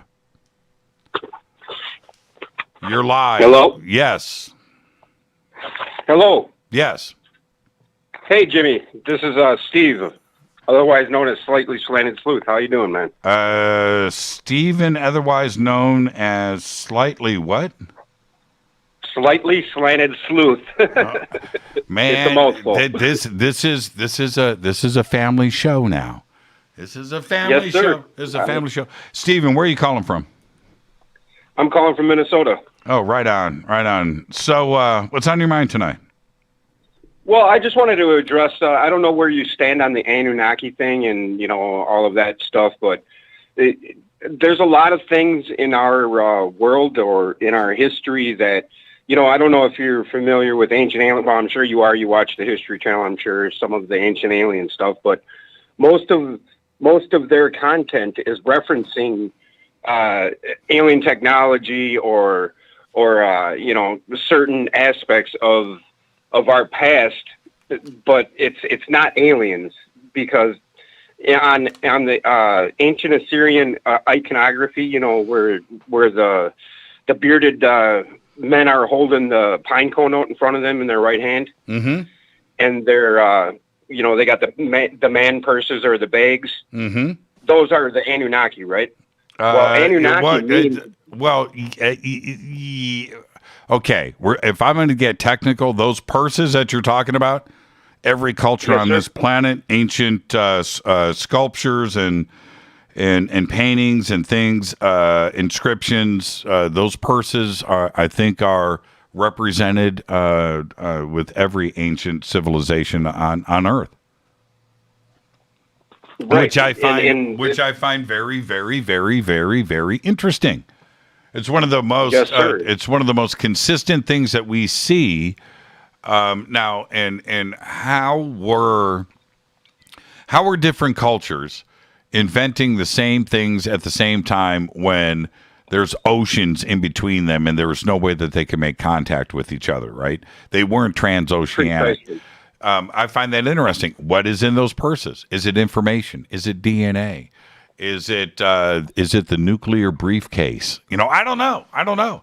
But they certainly were important enough that they were represented everywhere. And I think it goes back to Göbekli Tepe. So here you have Göbekli Tepe predates Mesopotamia by 7,000 years. There's the purses right there. Göbekli Tepe. Now, you find it all over Mesopotamia. You find it in Egypt. You find it with the Mayan cultures. You see it in Japan and China, South America. It's everywhere. Correct. And the reason for that is, sir, is because our interconnectedness is beyond anybody's way of thinking these days, because we're all in this individual dog-eat-dog mindset that, what Anunnaki means. If you look at I'm in your chat and every now and then, and you'll see my avatar for my name, and that's the ancient symbol called the Dinger, which is a version of the Anu. The Anu is, in Sitchin's books, he'll have you think that the Anu was the king of the gods or whatever. Well, the Anu is the Sky Father. That's the definition for it. If you break down the word Anunnaki, it means Sky Father on Earth. And the pine cone that them figures are holding out in front of them in their right hand is representation of our pineal gland. And that is, it's interconnected with the reason why the Vatican has the pine cone statue in their central courtyard. Yeah, they do. Because they know this information. Yep, that pine cone's right there, man. I've always found that very interesting.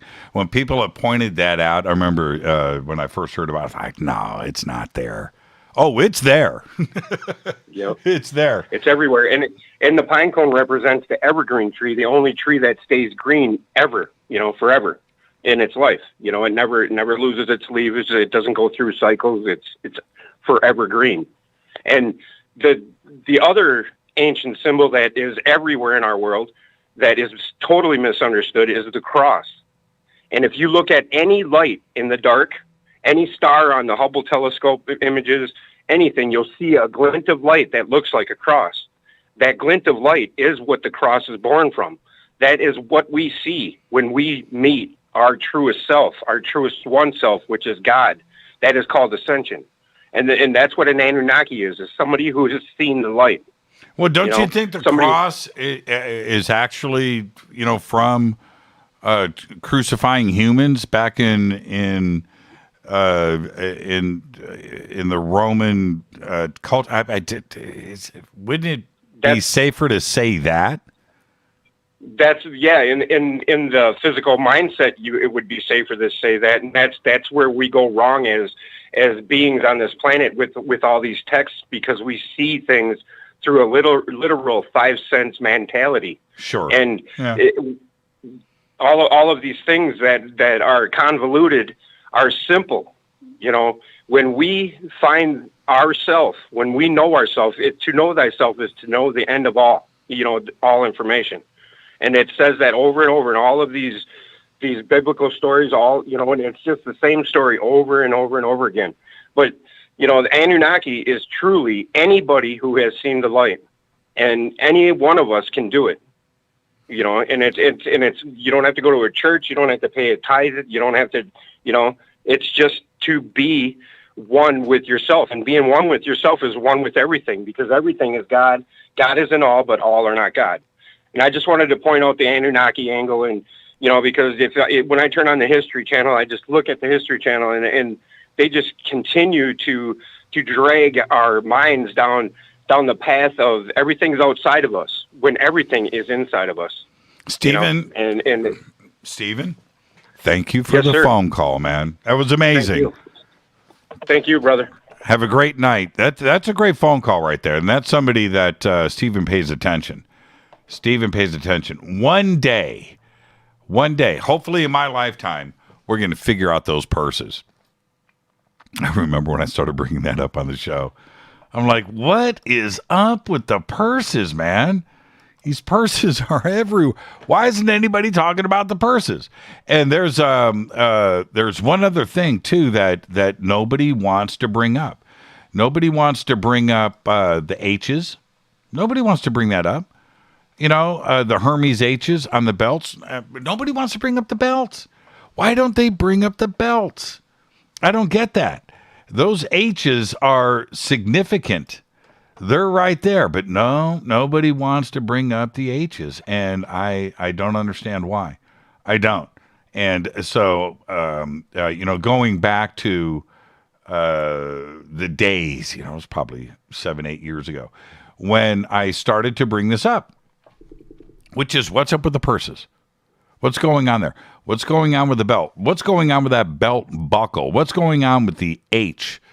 Clearly a symbol of importance to a culture that is 12,000 years old. Let's discuss this. It's important. Go back, Lee Tappy, man. Go back, Lee Tappy. Let's go back to the phones. Hi, you're live on Fade to Black. Who's calling? You're live. Hey, Jimmy, can you hear me? Yeah, who's this? Hey, how's it going? This is JR from Garden Grove. I called in like 2 years ago on your birthday on October 10th. JR, I remember. No, I don't remember you, JR, but how you doing? Good, man. I'm just first messing and with foremost, you. Just wanted to give my condolences to you. I'm really sorry about what happened, and don't want to think about the day when it's my turn or anything. So, my condolences, man. I appreciate that. Thank you so much. No problem. So I called in with my buddy Kelvis a while back. I don't know if you remember that phone call. I do. He called in about the Tic Tac. Yeah, he was with the Coast Guard. Yeah, I remember that. Yeah. So, a lot's happened since that phone call. It's weird. When I talked to you 2 years ago, there wasn't that many people really talking about the other angle, which was maybe it's our stuff or at least human stuff. Since then, I've asked Kelvis a million questions about the event, and I thought I would just call you and see, where you stand with that still. And by the sounds of it, I've been following you the whole time. I just haven't called in a long time, but I can tell you're where I'm at with Corbell's stuff. And the other thing, I've asked Kelvis about that incident, and there's been a couple things that kind of add more credence to it. Like what? And one of the things is that when I asked them, hey, when the thing did the tracer and just took off like at Mach whatever, 6+, whatever, did it leave any like smoke trails? Do you remember? Or was it just the blue tracer and it was boom? And he said, no trails of any kind of exhaust or anything like that. It just took off. It didn't leave any smoke. And then the other thing, I asked him, so here's one of the weird things. When Kelvis saw what he saw, it was in 2003. And in 2003, he told me that, if you remember the phone call, I don't know if you've heard it again in a while, but he went back, or I went back and I was listening to it, and he was telling me about how his captain came down the boat and was asking Kelvis and the other radar guys, do you guys see anything on your radar? And he said, no. And he said, are you sure? And, so he looks again. He's like, yeah, are we supposed to? And he goes, and if you remember, he told them, all right, come up top. Mm-hmm. So then he went on the big eyes, and that's, someone was already out there pointing it out to the guys coming above, on the above board or whatever. And the thing I find interesting is that, the next year is when they actually added the new radar in 2004. Right. And he did not have that radar system. I've asked him this. I'm like, so you didn't have that updated radar, right? When you could not see him on your radar? He goes, exactly. So 2004 is when the Nimitz happened, but that's when they updated their radar system on that ship. Mm-hmm. And he was actually there for that too. Like they updated his too. I think it's the Aegis or something. Mm-hmm.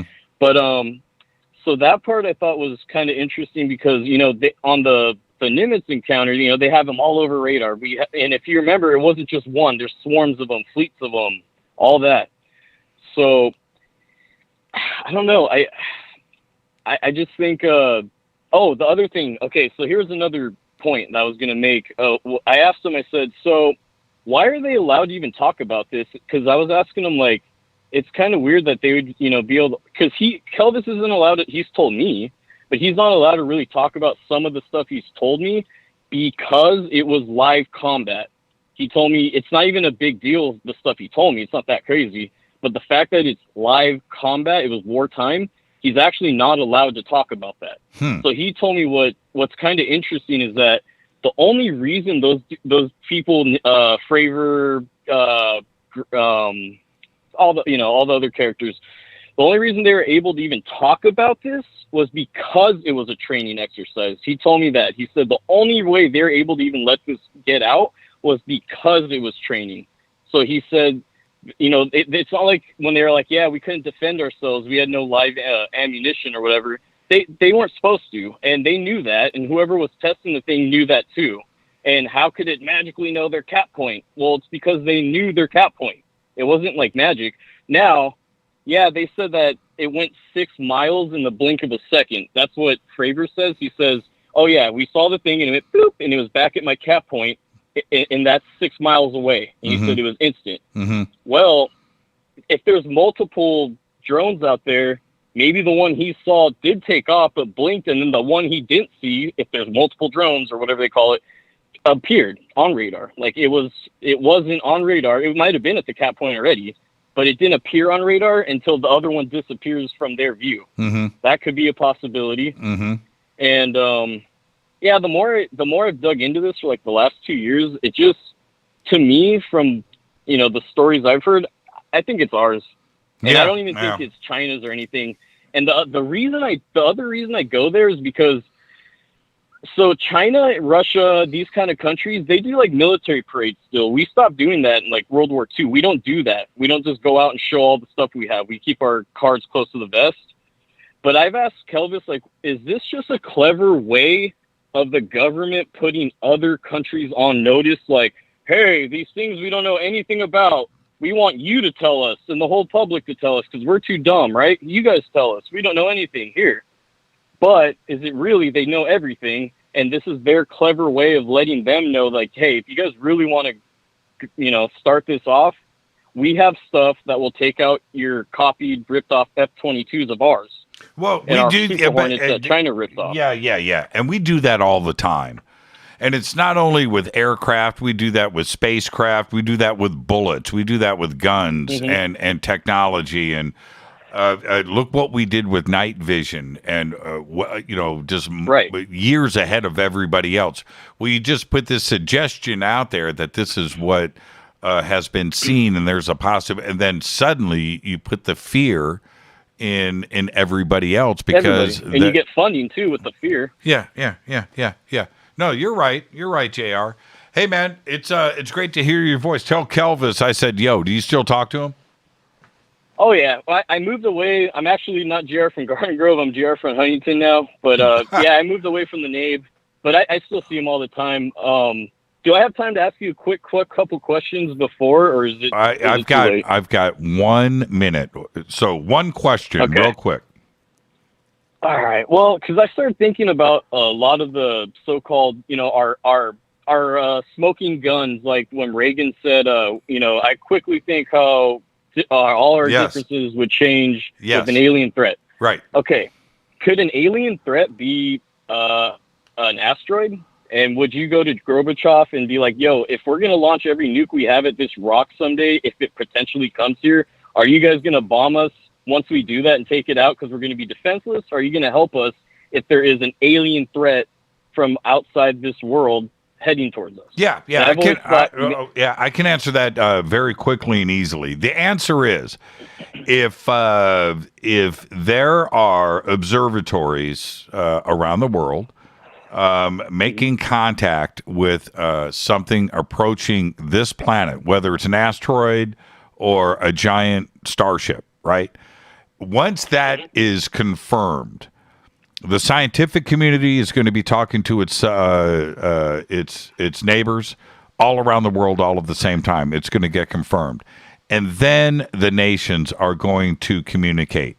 There is no question about it that no matter what that object is, we would cooperate with each other. That's my point, too, is like everyone always says that he's talking straight about aliens, but an alien threat could be an asteroid. Yeah, it could be anything. He's just being very, general, just anything. It could be aliens, if it were, but I'm just saying, a lot of people go straight to that and be like, dude, right there, that's straight proof. I'm like, no, it could be. JR.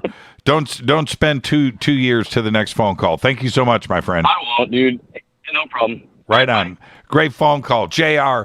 And that was a pretty interesting day 2 years ago.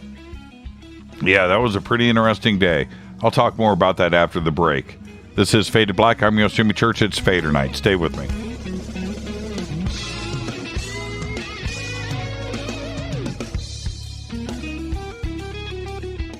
Hi everybody, this is Rob Halford, the Metal Guard on jimmychurchradio.com.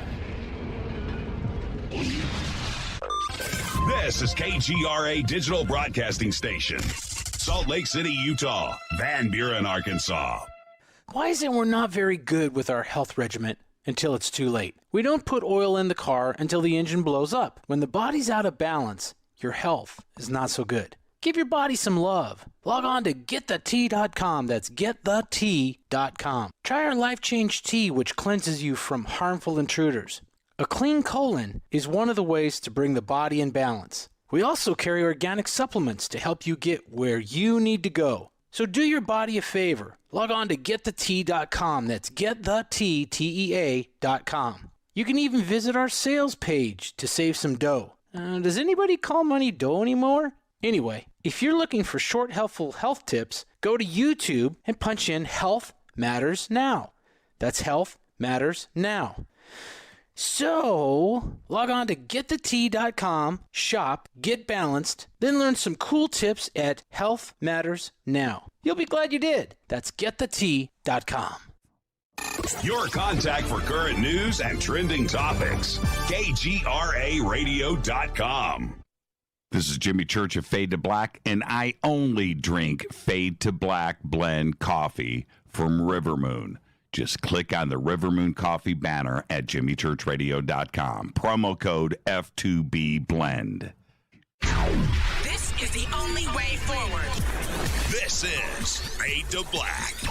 Make contact. KGRAradio.com.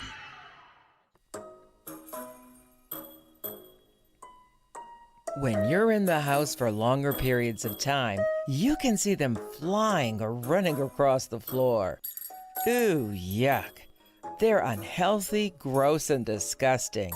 Bugs. I loathe bugs. We keep a clean home, but occasionally bugs show up. Well, I found something that is tougher than bugs. Orange Guard. On contact, it kills hidden bugs, including ants, roaches, and fleas. Plus, Orange Guard is a residual repellent. All of the ingredients of Orange Guard are on the FDA generally recognized as safe list. Orange Guard may be used around food, humans, and pets. It comes with a 30-day money-back guarantee. Orange Guard, available at orangeguard.com, Whole Foods, and Ace Hardware. Gold loves chaos, uncertainty, and disarray. History shows us what gold does when people aren't sure about the government, the stock market, their jobs, or their retirement savings. Our national debt is skyrocketing. Gold and other precious metals are a defense measure against inflation and a stock market that might take years to recover. So what can you do right now to protect yourself? Call United Gold Group. We offer gold and other precious metals delivered securely within 72 hours. Are you worried about the stock market? We can also help you set up a real gold or silver IRA or a 401k. Safe and secure. United Gold Group makes gold ownership affordable. Call now and get up to $2,500 in free gold or silver with a qualified IRA. Call 800-753-8534. That's 800-753-8534 or visit unitedgoldgroup.com.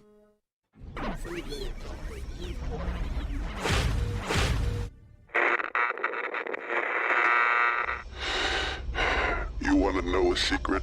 I love ponies. I really love ponies. I'm serious. I couldn't stay sane without ponies to brush. Why fade to black? Because you never got that pony, damn it. This is Fade to Black with Jimmy Church on the Game Changer Radio Network and KGRA, the Global Radio Alliance.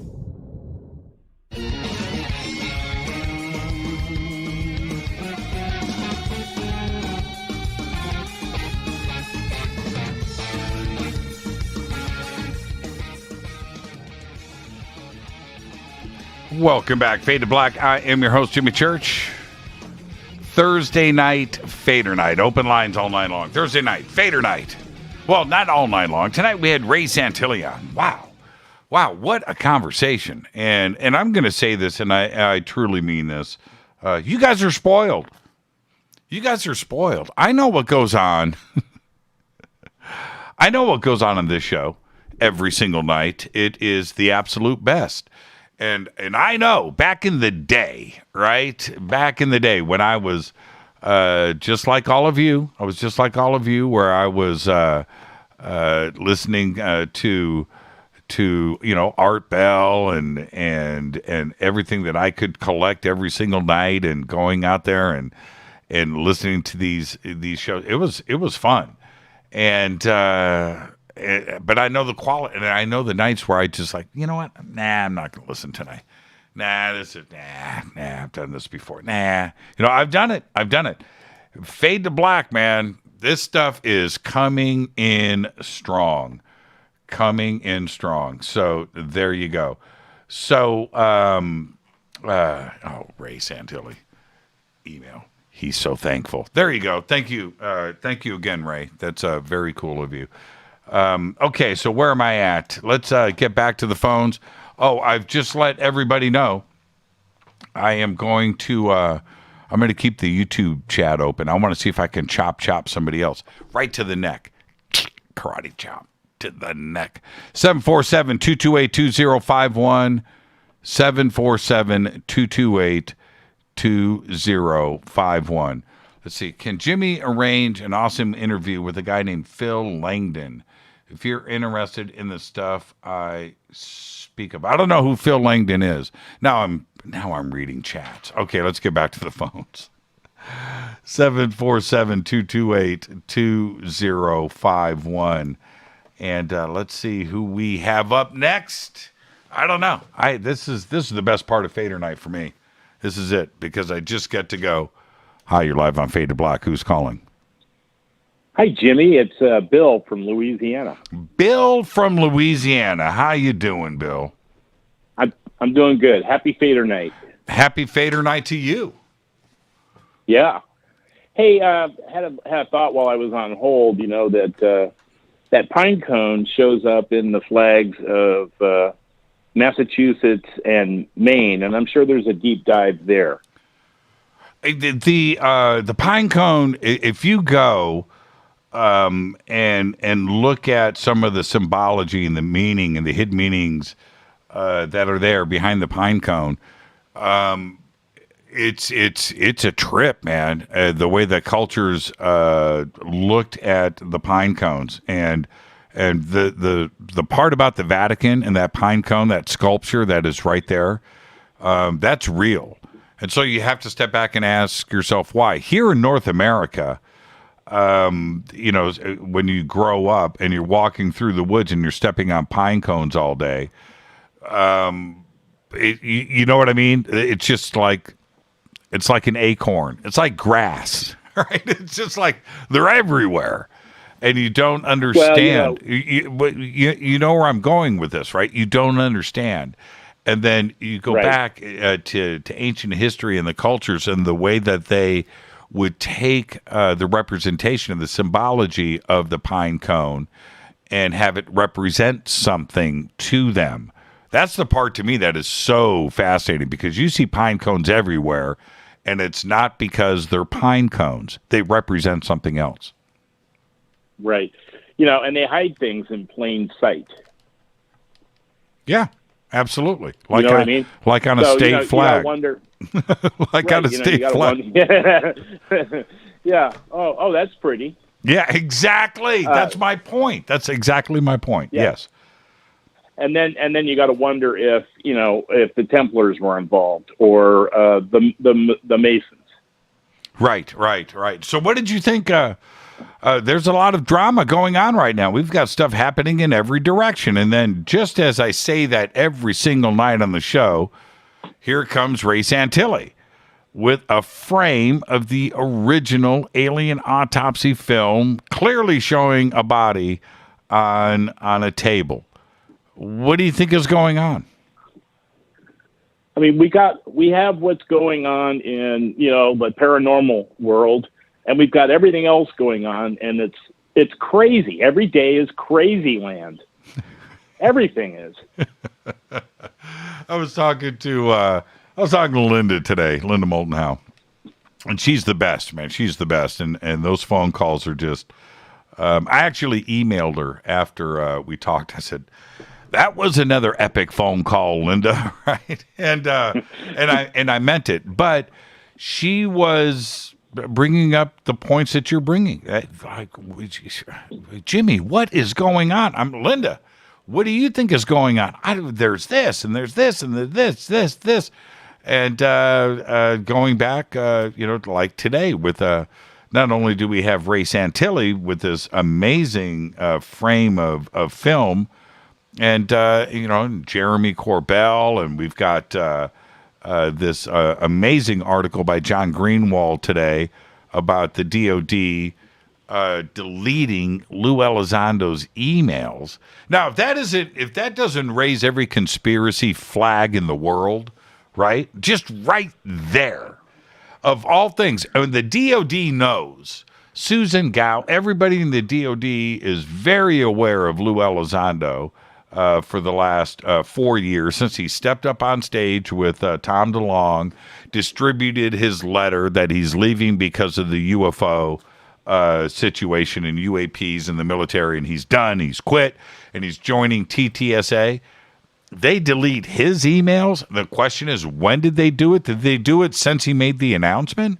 Did they go back and review his emails and go, you know what, no, delete? Who's making these decisions? The thing that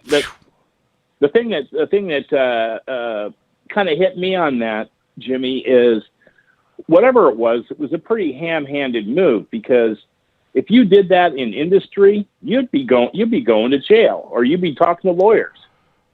There's no question about it. How can DOD get away with that and have it be out in the public? Yeah, no question about it. No question about it.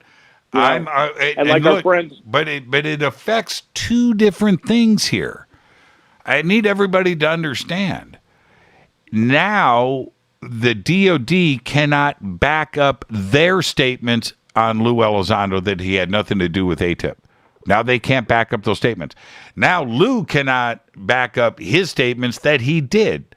Right? So you can't prove or disprove either side of this situation that we all find ourselves in.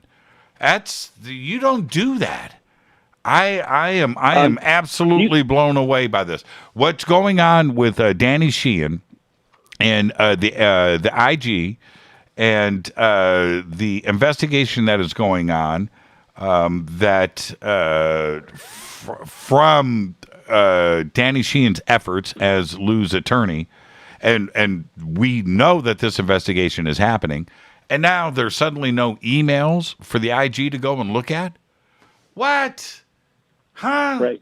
Do you think, man, Jimmy, I'm blown away. Do you think 15, 18 years ago they did the same thing to, I'm having brain fade here, the guy that exposed Area 51? Oh, no, Bob Lazar. No, not Snowden. Bob Lazar.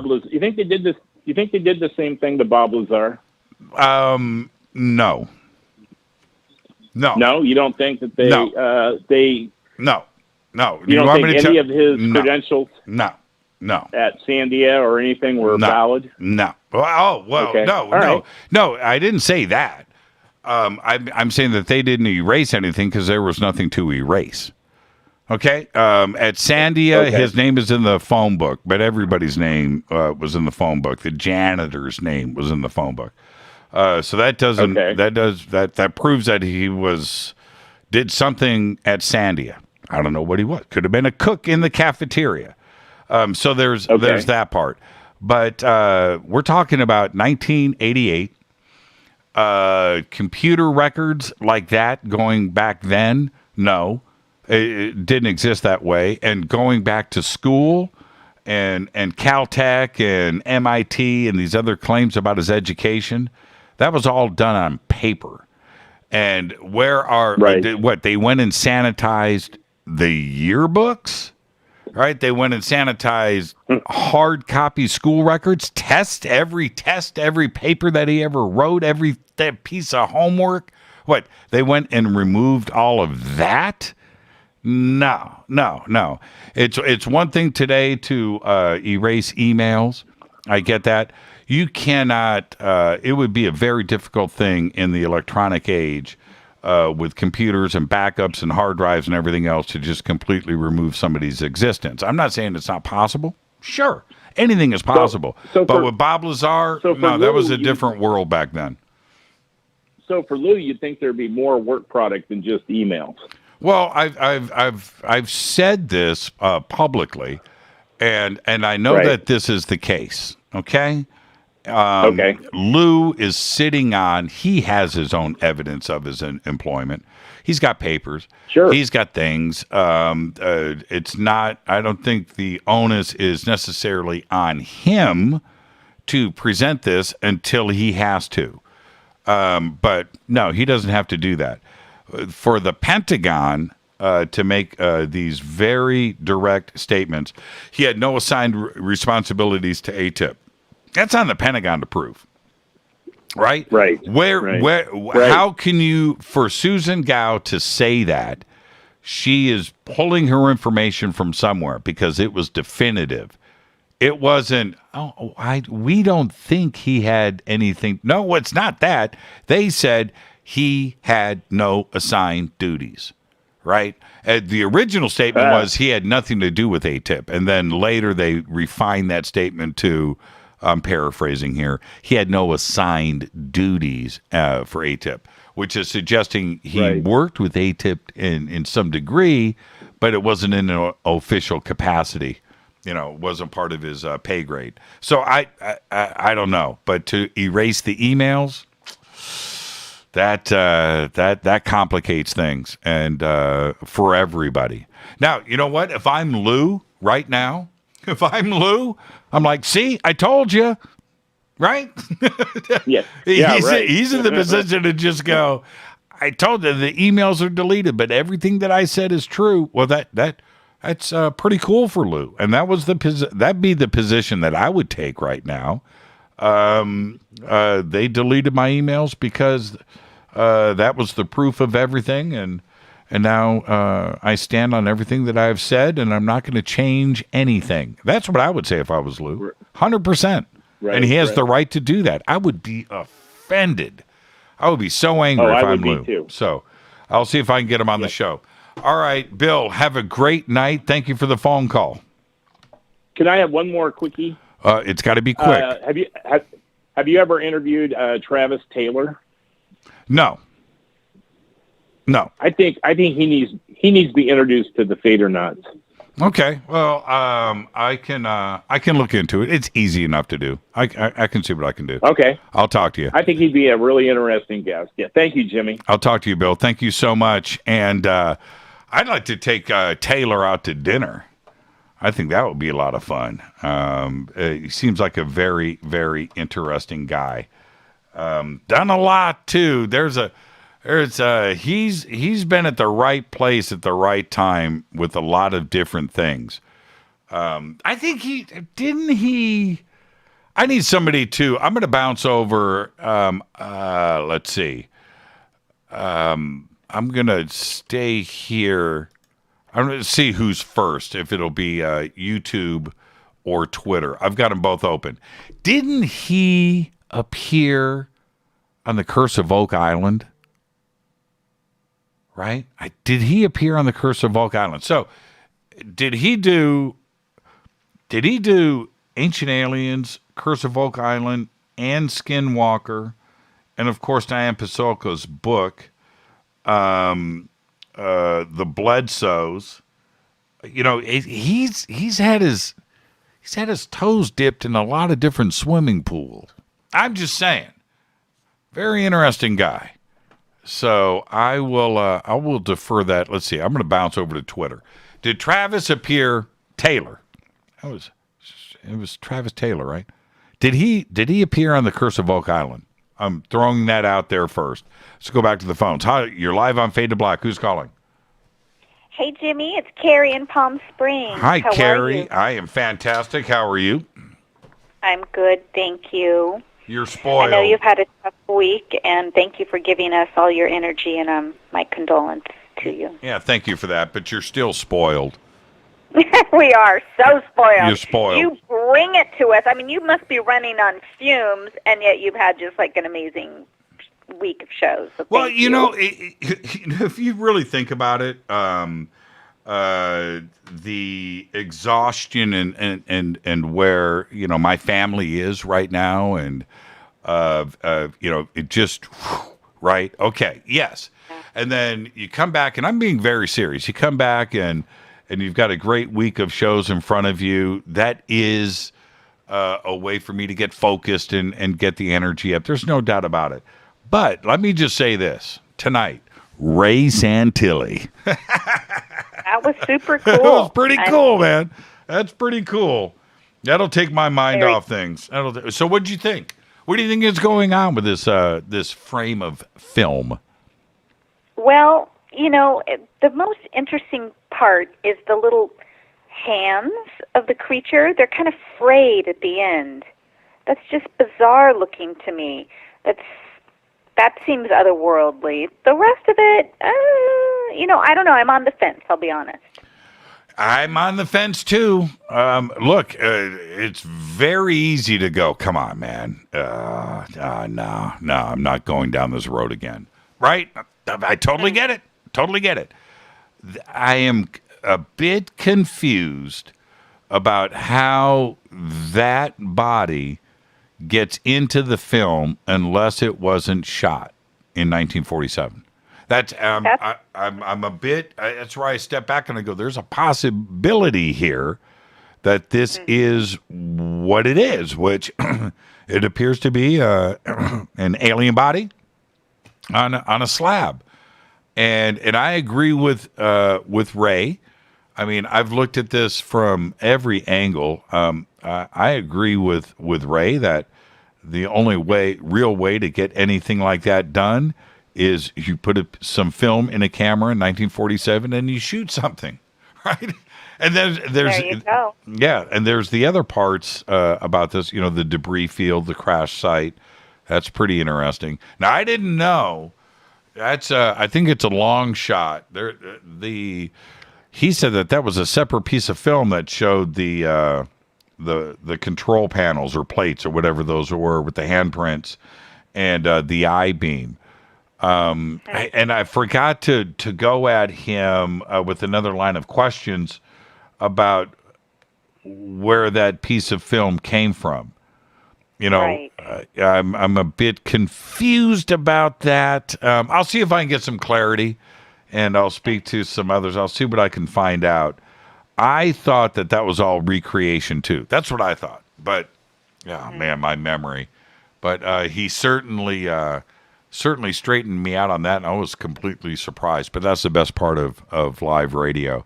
So what do you think? What do you think is ultimately going to happen? Is this going to turn into another media circus if this thing sells for $10 million and now somebody is in possession of a piece of film that Ray said himself he hasn't even looked at it in 20 years?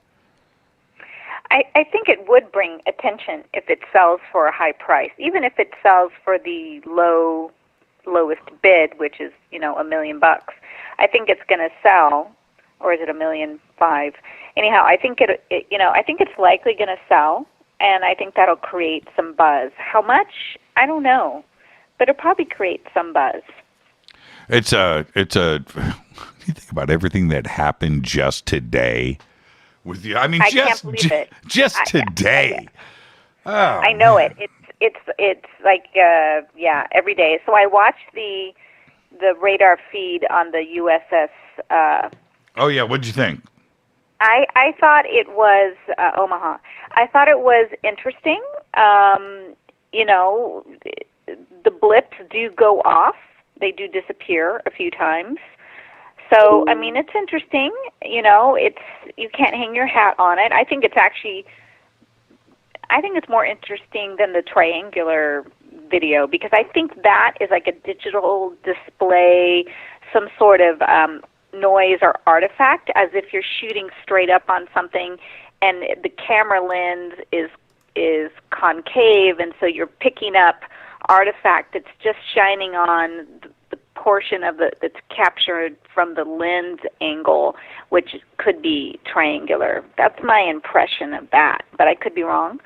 So I thought that was, interesting that we get another, leak of something, and then all this stuff going on with Lou. This is fascinating. I think it's convenience. The government's like, let's confuse everything. Let's deny he had any assigned duties. Let's destroy any paper trail, because what if this goes sideways? Although I think, just a gut feeling from the very beginning, that Lou has been working, that is this whole, everything that he's done since he left the government is some sort of campaigning that he's doing on the behalf of the government that he's been assigned to do, frankly. Mm-hmm. Some sort of psychological operation, a psyop. But what that is, I never can figure out the angle. Is it to confuse us? Is it to inform us? Is it to prepare us? I can never figure out the angle. So if he is on a psyops mission, it's not extremely clear sometimes. So, well, this is, and I've only got a minute before I have to break here, but this is something that I think everybody should understand. Lou left his position in October of 2017, before the New York Times article. He left it a couple of days, or the day before. I think he resigned before the To the Stars Academy live presentation, the live stream announcing everything.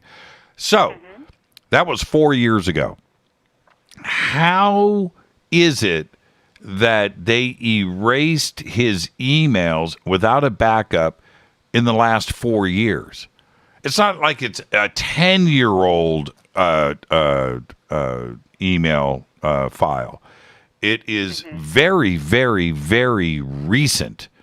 And they knew publicly what he had said. And they knew publicly that he had released this letter, his resignation letter. It had to do with UFOs. I would think that's the last email that you would be erasing, right? That's not something that you just do right now.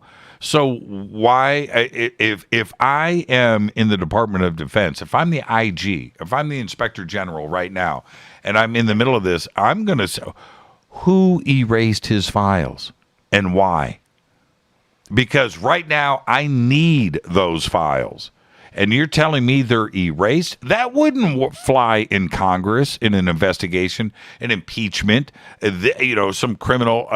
You're in the middle of a grand jury or a special grand jury, and you're the prosecutor, and then you find out that the files that you need on the case that you're prosecuting just happen to be deleted without a backup. That's not going to fly, and it's not going to fly with a judge. So right now, I think this is a very, very big deal. The Corbell radar video, who gives a crap? There's nothing in that. It doesn't even matter. It doesn't move the needle. But it's interesting that it was announced today, and it stirred a lot, and people are reacting to it. And then we have everything else that is happening at the same time. There is a lot happening at the same time. Every day there's something popping. A quick comment regarding the pine cone. The pine cone is sort of the quintessential example of Fibonacci sequence, the mathematical equation.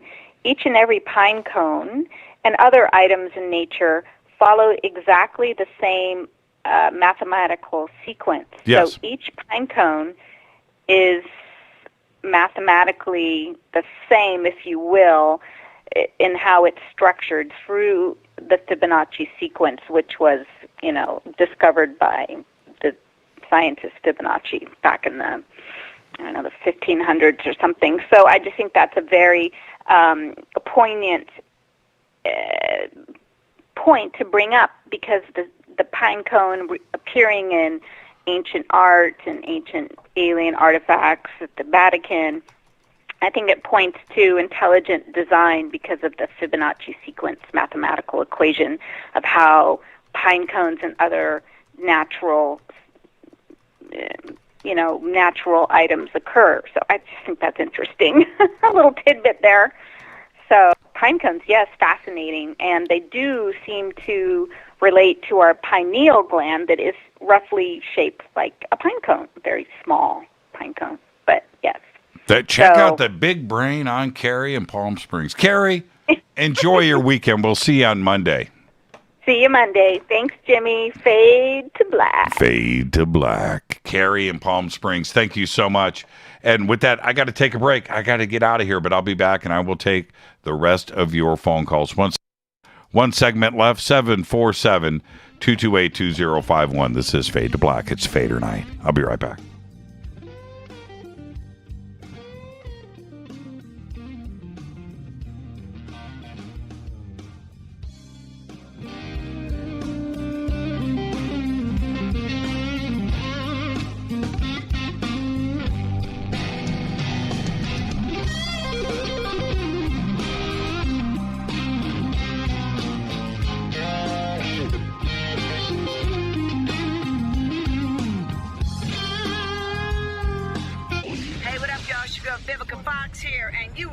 To my boy, Jimmy Church, on jimmychurchradio.com. Despite popular opinion, reading a book will not make you smarter. But listening to Jimmy Church will. This is Jimmy Church, and I'll be at the UFO MegaCon this June 6th through the 12th, 2021 in Laughlin, Nevada. The Laughlin UFO MegaCon is unique. It's 7 days of education and disclosure. It's unlike all other UFO conferences. The Laughlin UFO Mega Conference specializes in bringing you new people, offering new information and disclosure. All of this is offered at prices so low you can actually afford to be there. For instance, 7-night hotel packages, 1 or 2 people, start at just $320 inclusive. Education and disclosure is why the Laughlin UFO Mega Conference exists. Join us for all 7 days, or a half a week, or just a day or 2. But join us. Go to LaughlinUFOMegaConference.com. Register now. The only thing keeping you from being with all of us is you. Just go to LaughlinUFOMegaConference.com.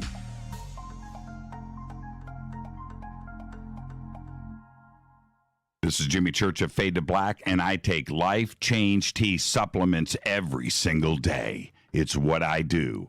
Click on their banner at jimmychurchradio.com. When you take the beans from Central America with dashes of Indonesian and African mixed in and then roast it to the dark side of Fade to Black, you create the ultimate brew of fringe. Introducing the Fade to Black blend from River Moon Coffee. Yes, River Moon's darkest customized roast was created for the love of Fade to Black. The alchemy of masterful roasting and smoking the beans is in every sip of this full-bodied, dark Java. I need my coffee dark, deep, with distinct bittersweet chocolate highlights, just like the bunker. Leaning further into the darkness of the roast is Fade to Black blend from River Moon Coffee. Just click on the banner at jimmychurchradio.com and use the promo code F2BBLEND for 15% off of your order today. This is Billy Carson with ForbiddenKnowledge.tv. Forbidden Knowledge TV has just reached its 1-year anniversary. That's right, 1 year. And as a show of appreciation, we are giving all new subscribers a free 30-day trial of ForbiddenKnowledge.tv. That's 30 days to binge watch thousands of movies, documentaries, conferences, workshops, lectures, yoga classes, meditation courses, and so much more. So log on to ForbiddenKnowledge.tv from your computer or mobile device, or get the Forbidden Knowledge TV app on Apple TV, Roku, Amazon, iTunes, or Google Play today, and use coupon code 30 days free. That's coupon code 30 days free on ForbiddenKnowledge.tv today. Are you intrigued by Paranormal Talk Radio? You'll love the new Paranormal Radio app from TalkStream Live. You'll find a great selection of talk shows covering UFOs, ghosts, strange phenomena, and much more. Download the Paranormal Radio app now and start listening to the very best in paranormal talk entertainment, including the network you're listening to right now, the Paranormal Radio app, free in Google Play and the iOS App Store. Erica, Brittany, Gabby, and you're listening to JimmyChurchRadio.com. It's not a lifestyle we chose. We were born this way. KGRARadio.com.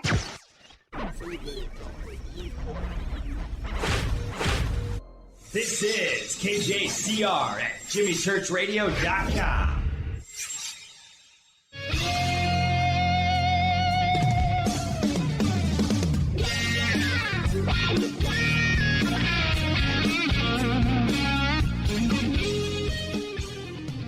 Welcome back. Fade to Black. I'm your host, Jimmy Church. What a great night on the show. Great Fader night. Perfect Fader night.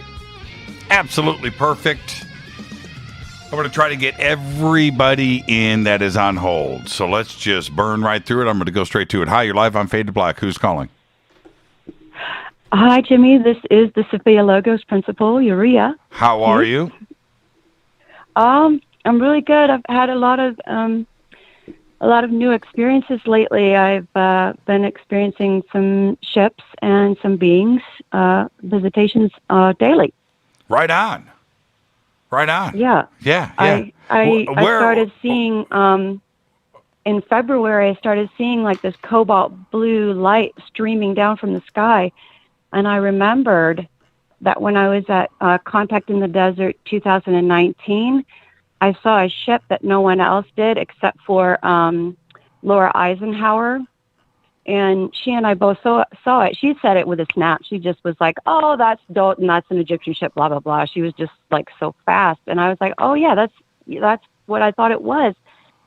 And I hadn't seen any of those ships for a long time. I saw one the summer before, but February 20th, 21st was like some kind of a switchover date for us, and they keep telling me that Draco is not our host anymore, and Vega is. So we should be all experiencing a lot more peace every day from now on.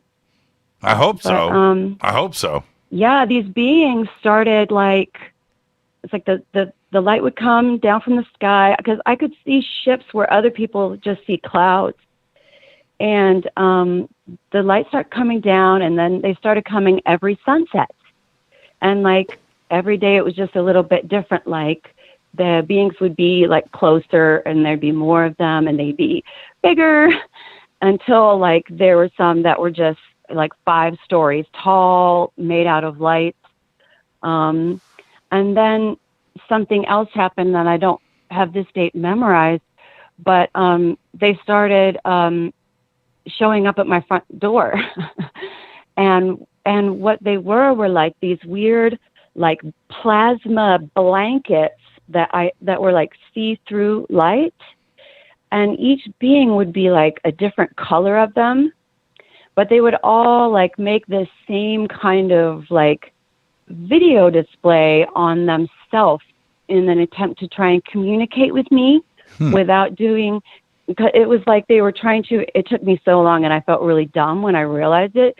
They were trying to get me to use my telepathy, because that's like really important. And these beings are coming to me just basically going like, everybody needs to really focus on telepathy right now, because telepathy directly affects the morphogenic field that holds us all. It's the soup that we're all floating in. And just telepathy, they keep saying that. But these beings came into my home, and they would you take show pictures? me like these messages. Did you I take tried to, but all I could ever get is just like something really vague, and nobody it's so weird. It's like I'm in a black hole. Nobody's seeing my pictures. Everybody just, I don't know. It's just the quality isn't what it is on my camera and computer. I look at it, and then on social media, the quality is just so much worse, no matter how, what I say to my settings. No, I get it. I get it. So, Where do you live? So I'm in Loveland, Colorado, and I'm the one that had the experience last summer that I felt like was Yeti out in Carbondale.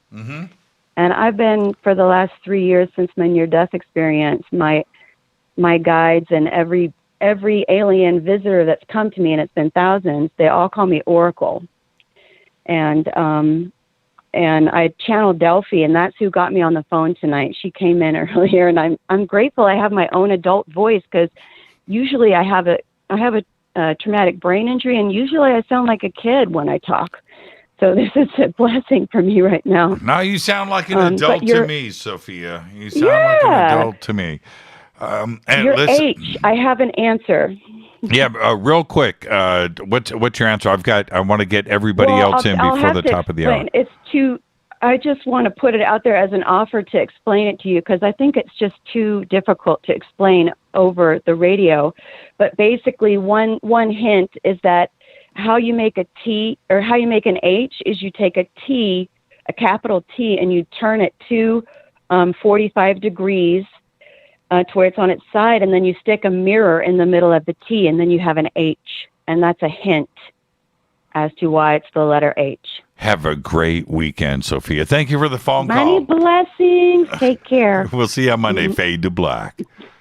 Fade to black. I'll talk to you. Thank you so much, Sophia. Yeah, her pictures are amazing. All right, let me. I'm gonna get. I promise. I'm gonna get everybody in. Here we go. Are you ready? Let's see. Hi, you're live. You got to turn me down in the background. Yep. Sorry about that. Hey, Jimmy. Hi. Who's this? This is Bob Levy. Hi, Bob. How are you tonight? How you doing? Pretty good. I love your show, man. I'm kind of a new listener. I got here through Richard Dolan. Right. Listening to him. And anyway, love your show. Really sorry about your father. Yeah, thank you for that, man. Thank you. What's on your mind tonight, Bob? Well, I didn't want to rehash it, but the Lou Elizondo thing really ticked me off, too. It should. Really. It should. It upset me. This guy was ready to give his life for us, no matter what anyone says about him. I mean, my gut feeling, the guy's a stand-up guy. And then he was trying to do something for the UFO community because he saw something that he felt was dangerous to us. Mm-hmm. And we don't know. And we have the right to know because we're just sitting here like blindfolded. We don't have the facts. But what if we have to protect our own self, if we even could? Mm-hmm. God only knows that. Mm-hmm. You know, and so looking at it from that vantage point, it really, really upsets me. And I think they're going to go after this guy. I do. But I agree with you. Yeah. I think he's got a backup. I think he's got backups. Well, we all do. We all take stuff home from work, right? We all do it, right? We all do. So he's got some stuff, and if he's got to, he's going to present it. Maybe he won't have to. He's got Danny Sheehan on his side. Yep. And I've said this. I've said this many times, and I'm not playing around with this. Danny Sheehan is who I would call and I heard you say that. Oh, I've called. I've had some issues, right? And pick up the phone, man. I called Danny, and he said to me one time. This is a long time ago. But he said, Jimmy, if you ever need anything, call. I said, don't say it unless you mean it, because I'm going to need that. I'm going to need to make that call someday, and I've had to call him. And so, absolutely, look what happened. Danny gets involved, right? Look what happens. IG, I'm investigating, and I want to hear from every branch, and I want to know what you guys are doing. So.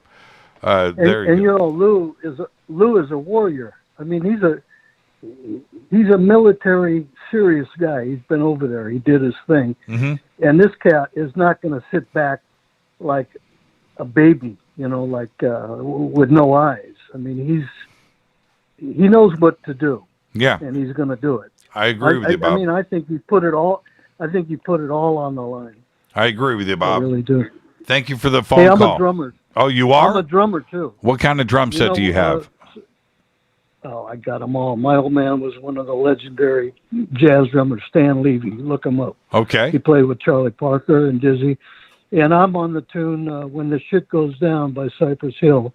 That's me on the drums. No, it's not. 40. Really? Yeah, 40. Look it up. Over 40 years ago. I'm 73 now. Yeah, I did it with the Outlaw Blues. It was originally called Deep Gully, and that was just used in the Judas and the Black Messiah. So I'm with you on the music, man. I love your intro. I need you to spell out which tune you wrote, because the stuff you're playing in the intro is just really great. Thank you for that, Bob. Thank you for that. Yeah. And I love first-time callers here. Don't be a stranger. Okay, buddy. Thank you so much, Bob. All right, buddy. Bye. Thank you so much. All of his points are on pitch when it comes to Lou. Look, all of my positive, negative, whatever about Lou and things, I want answers. And when it originally, when the Pentagon comes out and says, Lou had nothing to do with this, right, with ATIP, you have to understand something. The UAP supporters out there, the fanboys, are all in when the Pentagon says, well, those 3 videos, they're unidentified. Those are UAPs, right? Oh, they're happy with that. The Pentagon's telling the truth. And then Susan Gao comes out and says, but, Lou didn't have anything to do with ATIP. He had no assigned duties at, so that's, okay, so now the Pentagon, when Susan Gao says those are UAPs in the videos, that's true.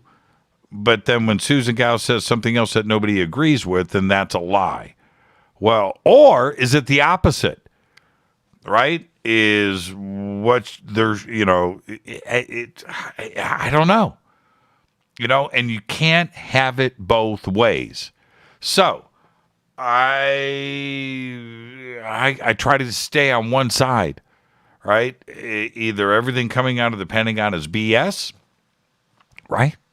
So they're not telling the truth about Lou, but they're also not telling the truth about the UAPs. And they're not telling the truth about those 3 videos, right? You can't have, or is it like selective lying all the time with the Pentagon and Susan Gao? I mean, how, you got to make up your mind here. You can't have cognitive dissonance.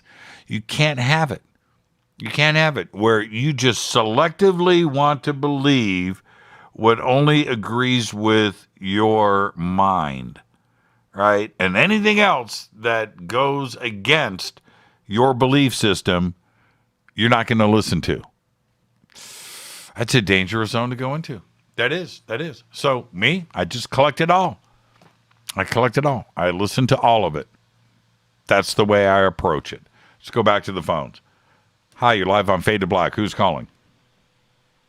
Hey, Jimmy, this is Kane from North Carolina. How are you? I'm doing good. Did you say Kevin? Kane. Spell it. I apologize. Kane. Kane. You could have just said. You could have just said this is Kane from. That's all you had to say.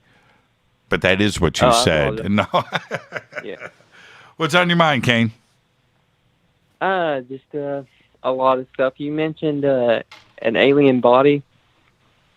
Yeah, I posted earlier. I posted the pictures of it. Yeah, I don't know if you're aware. You probably are, but this guy named Stephen Greer. He's been on your show a couple times. Mm-hmm. He has this film coming out called, I think it's an expose. It's an alien hoax, an expose, or whatever it's called. Okay. And I don't know if you remember, he said that he had photographs from the 1920s. Yeah, he sent us the pictures. Yeah, I posted them. Yeah. I don't know if you've seen them? Yes, I have. Yeah, we've all seen them. I mean, this audience has. Yes. Do they look real to you? Stephen Greer. Well, Stephen Greer's images are. It's a real photograph. It's a photograph of a photograph. It's certainly real. There's some kind of body on the table. There are some other photographs that have surfaced since then that show the same group of people with different bodies and different animals doing different things. So. I don't know if what is on the table, and neither does Stephen Greer. You don't know if that's an alien body, but it is definitely interesting. Then I was sent a couple of photographs, what looks like 2 or 3 of the guys that are in the same group. It looks like it's an older picture. I'm going to say it looks around 1900 or so, but they're standing with what looks like a giant thunderbird, and I thought that was interesting. And so I don't know. I don't know. I don't know. I'm speculating when I would suggest that maybe these guys were like taxidermists and they're sewing body parts of animals together and taking photographs because it was fun to do. You know what I mean? Like a pterodactyl. Yeah. Oh, here is a dinosaur. Here's a giant bird with here's a pig with wings. So I don't know. But I was sent a bunch of photographs, and it looked like 3 of these guys were wearing the same clothes and were the same guys in these pictures. So I don't know. Now, this other image from the Alien Autopsy film This is pretty interesting, and somebody's going to own this besides Ray Santilli very soon when this thing finishes its auction in a couple of days, and then when it does, hopefully we'll know more, and we can have some other analysis done. So we'll see, Kane. I hope so. Have a great night and enjoy the rest of your weekend. Thank you so much, my friend. You too, no problem. Right on. That's a good phone call right there. What is going on with Greer? Now he just said. Now I don't know this. I haven't heard this officially, but it's going to be the. Did he say alien hoax? I think that's what he said. That's pretty interesting. I don't know. I haven't heard anything about the title of this new film. Hi, you're live on Fade to Black. Who's calling? Hey, it's Matt from Winnipeg. How are you? Hey, Matt from Winnipeg. How are you, man? Not bad. It's been a while since I called in. Yeah, right on, right on. How you doing? I'm a little bit of a mental mess, but I'm hanging in there. University has been pretty rough with all the crazy politics going on up north. You know what I mean? Yeah, sure. Well, so what's on your mind tonight?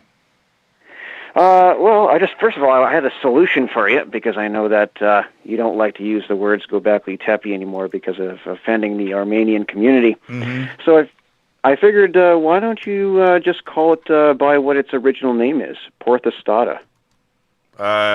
Sure. You know, you could. Then you don't offend anybody. Yeah. And hold on, I'm actually doing a tweet. It's also on my Facebook page. Somebody's asking about the autopsy photographs. So okay. Trying to get that in before the end of the show. Okay, so what else is on your mind? What's going on? Okay, one of the other things too, the pineal gland. That everybody else keeps talking about. Mm-hmm. It also behaves like a radio oscillator, Sure. with an inductor capacitor. Sure. Kind of like so. It's almost like it behaves like a timer for a programmable IC. But anyway, the what I want to talk to you about is I don't hear too many people talking about the Jersey UFO case, what happens there in Italy. Aimee Musan sure talked a lot about that. Yeah, that takes a lot of beating. Yeah, that was an interesting case, for sure. There's a lot about that case that is really, really cool and very interesting. But I agree. Look, if it doesn't happen in the United States, nobody wants to hear about it unless it's Rendlesham. So there's the friendship case in Italy, mind blowing. Yes. So and there's more in Italy too as well. There's been a couple of Army crash retrievals in Germany in recent history. In the 70s by the U.S. Army. Nobody talks about those. So yeah, I agree. I hear you. No one's talked about the crash in Manitoba here in 2014, when in February when it hit Jackhead Lake Winnipeg. Yep. Slammed right into the ground. It was all over the news, and it just disappeared. They deployed the PPCLI. Yeah. Gone. Yeah. Not a word. Yep. Witnessed by everybody. Just gone. And I bet you I know where that went to too. Probably to Ottawa before it gets into the U.S. Could be. And that's my guess. I used to be in the Army here in the Canadian Forces, So I actually asked about that one time many, many years ago. I asked my old warrant, and he asked me, well, what happens, when you were in here, what did you do if you had to have, a satellite retrieval? And they told me, what he told me is, okay, what we would do is they would run out there, and they would almost have hot potato. They would pass it down from person to person to person really, really quick, and then get it out of there really, really, really quick. But no one would ever know what happens to it.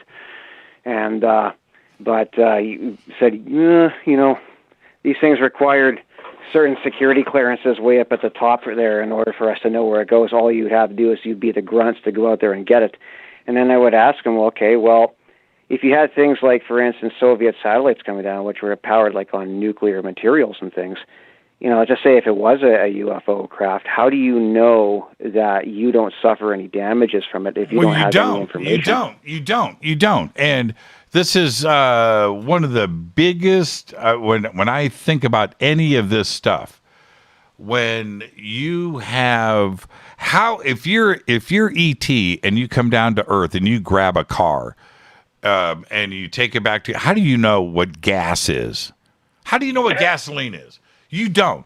And so a craft crashes here or whatever, and it's being run on some kind of fuel, whatever it is. Could be nuclear, could be radioactive, could be some crazy gas from Zeta Reticuli that is only there, you know. But the point being, how do you know what it is? How do you know how that runs? You don't. You need an instruction manual, or you need somebody to tell you. That's it. I'll give you another example, and this is a perfect example. A CD player doesn't have a CD in it, but a CD player, and 1,000 years from now, archaeological dig, and they pull a CD player out of the ground. How do they know what that is? How do they know what goes in it? How do you even have the data to understand what would go on a disc, even if you figure that part out, to make that work? You wouldn't. You need an instruction manual or somebody to tell you about it. Or, forget that. What about a CD 1,000 years from now? How do you even... You would have to have a CD player to get the data off of it. That runs at the same frequency. Right? It's got to run on the same frequency.